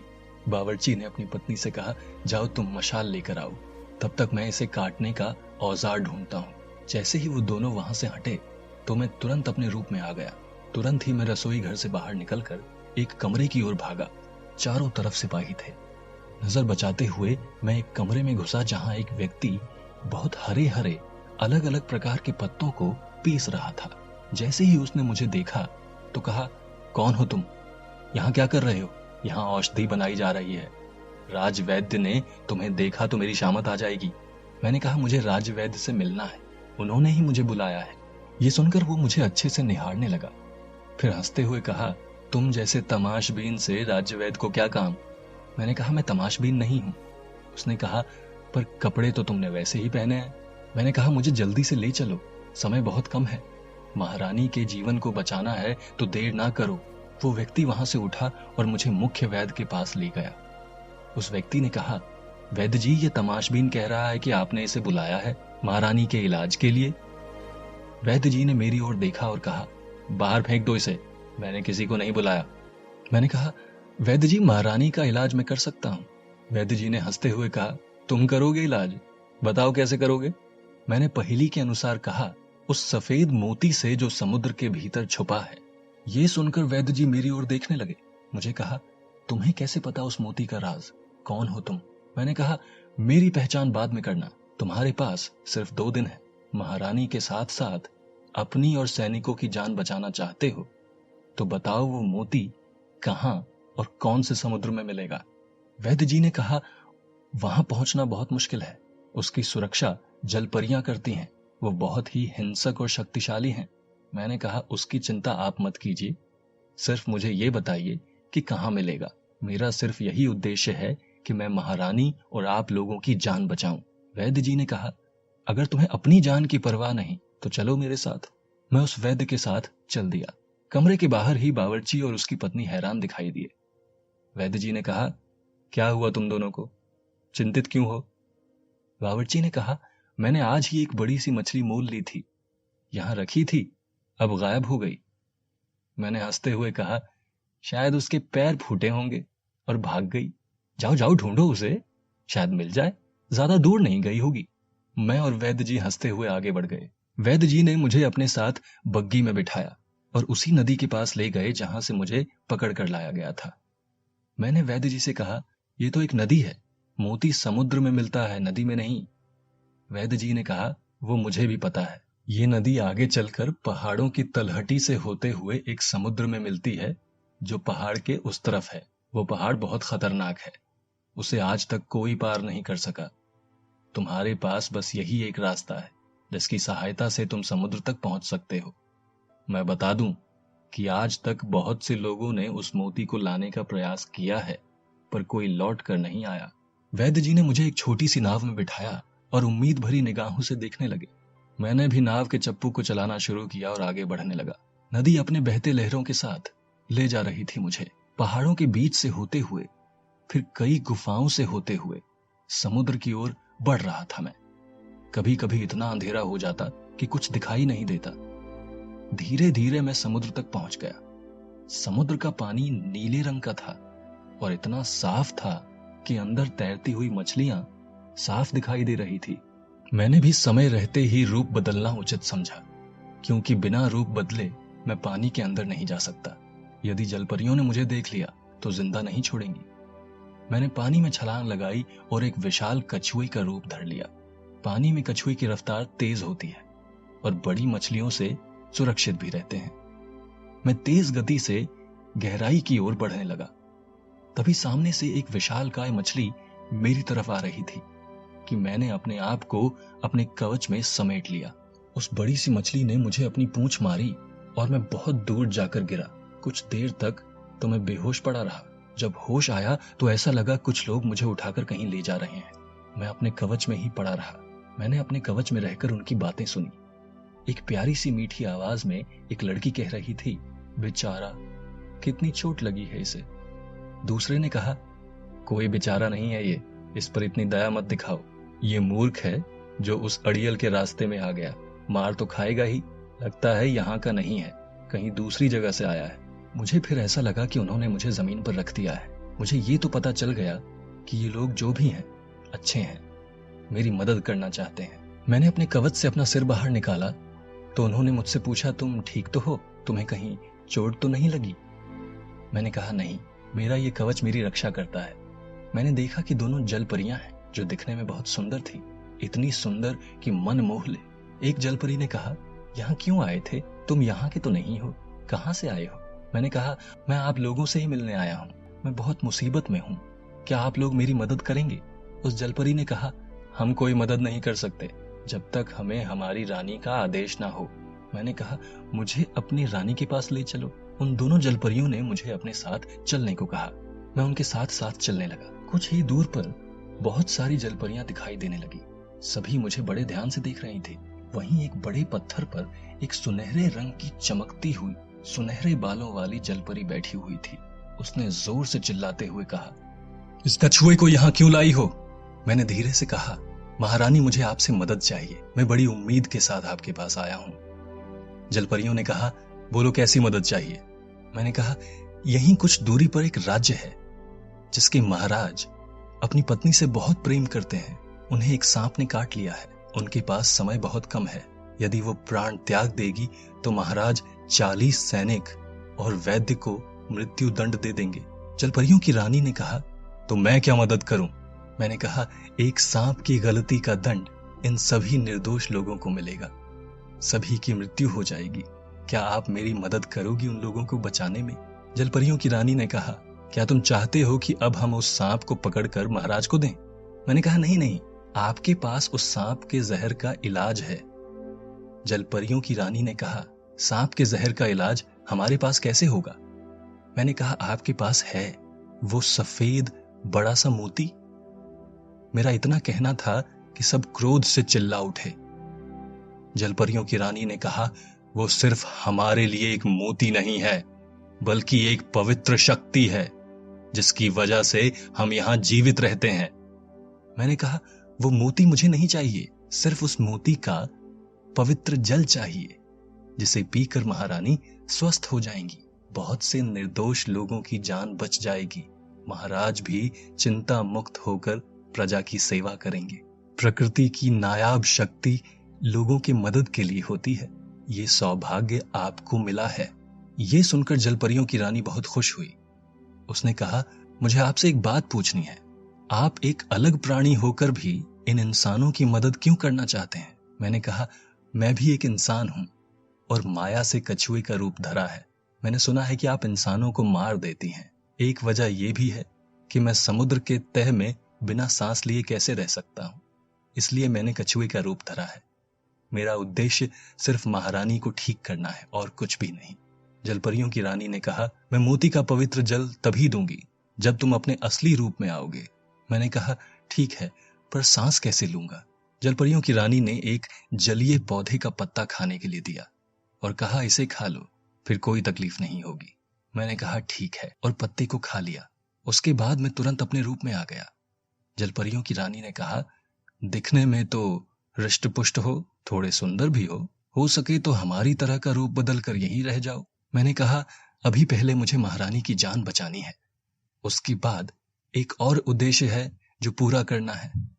इंसान के लिए सबसे अधिक जरूरी है अपनी जिम्मेदारियों को पूरा करना। मैं यहां नहीं रुक सकता।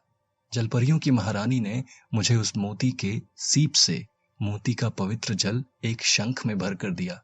जलपरियों की रानी ने मुझसे कहा, अगर कभी मुझसे मिलने का मन करे तो इस शंख में थोड़ा सा पानी लेकर किसी भी तालाब या नदी में डाल देना, मैं तुरंत वहां आ जाऊंगी। मैंने उन्हें शुक्रिया कहा और वहां से बाहर की ओर चल पड़ा। मैं तेज गति से बिना कहीं समय बिताए राजमहल में पहुंचा। राजमहल में आते ही मैंने वैद्य जी को बुलवाया। राजवैद्य ने जब मुझे देखा तो बहुत खुश हुए। उन्होंने मुझे गले से लगा लिया।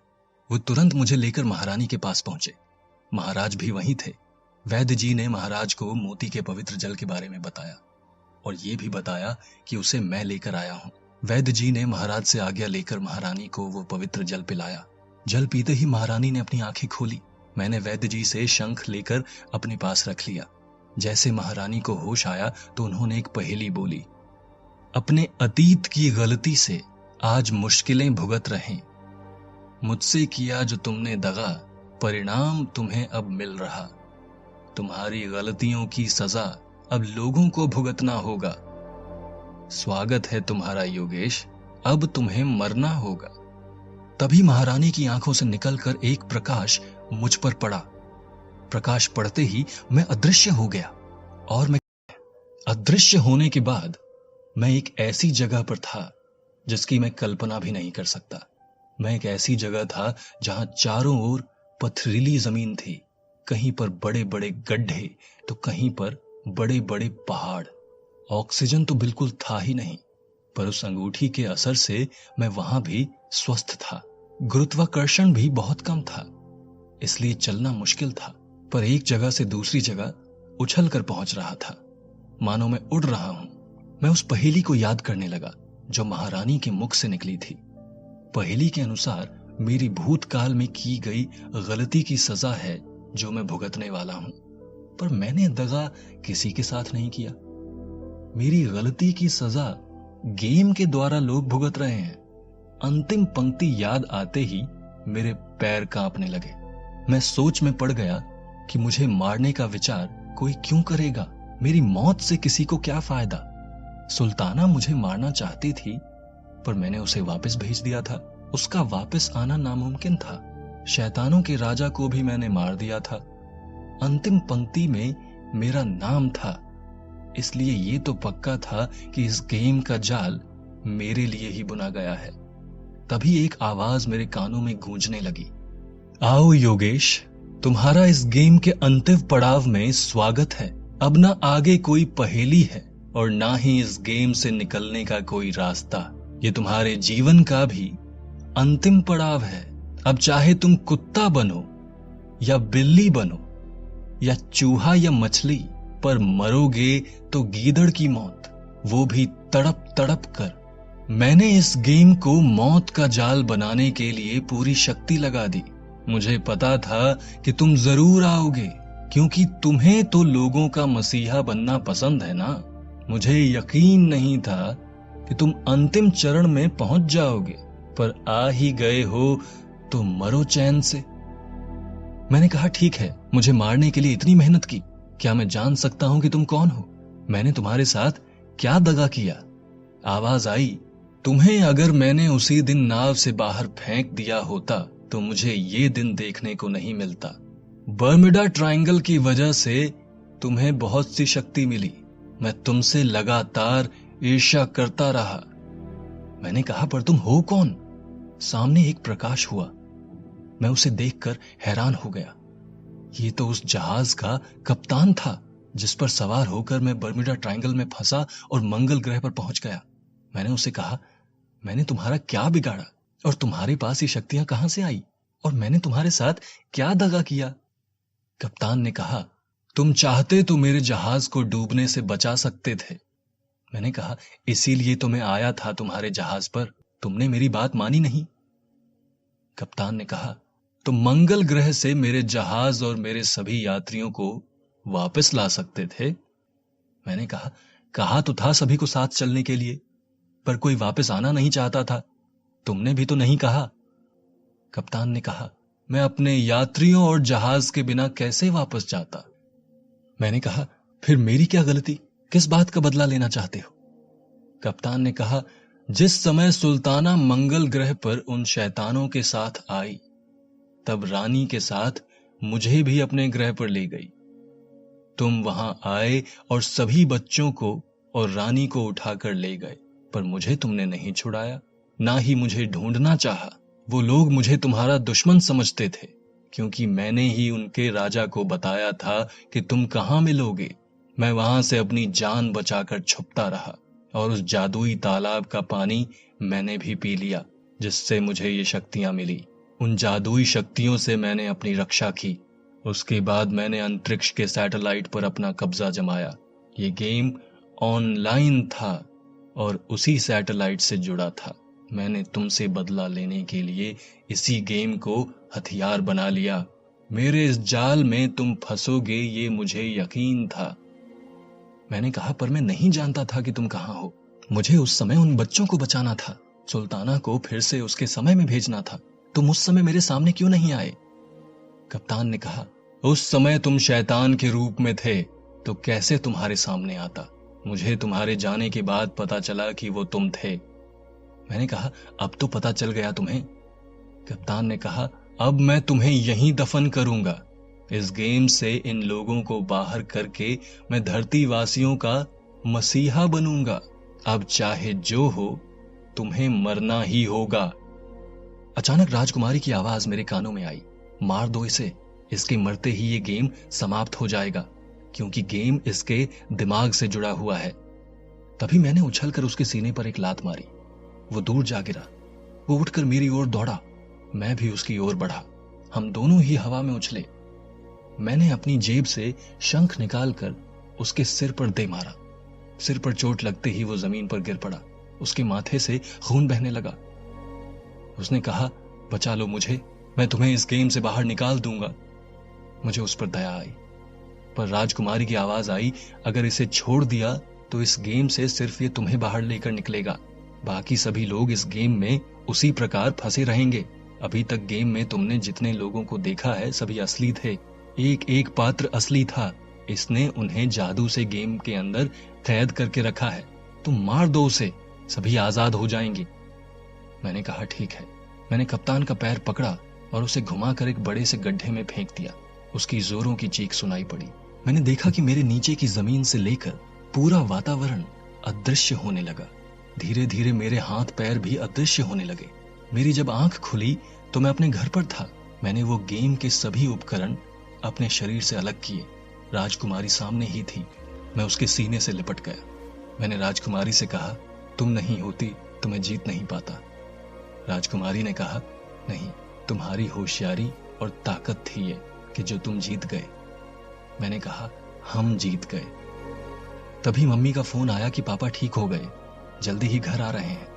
मैं खुशी से नाच उठा। मैंने टीवी चालू किया तो समाचार में बता रहा था, गेम में फंसे सभी लोग बच गए, वो गेम हुआ नष्ट।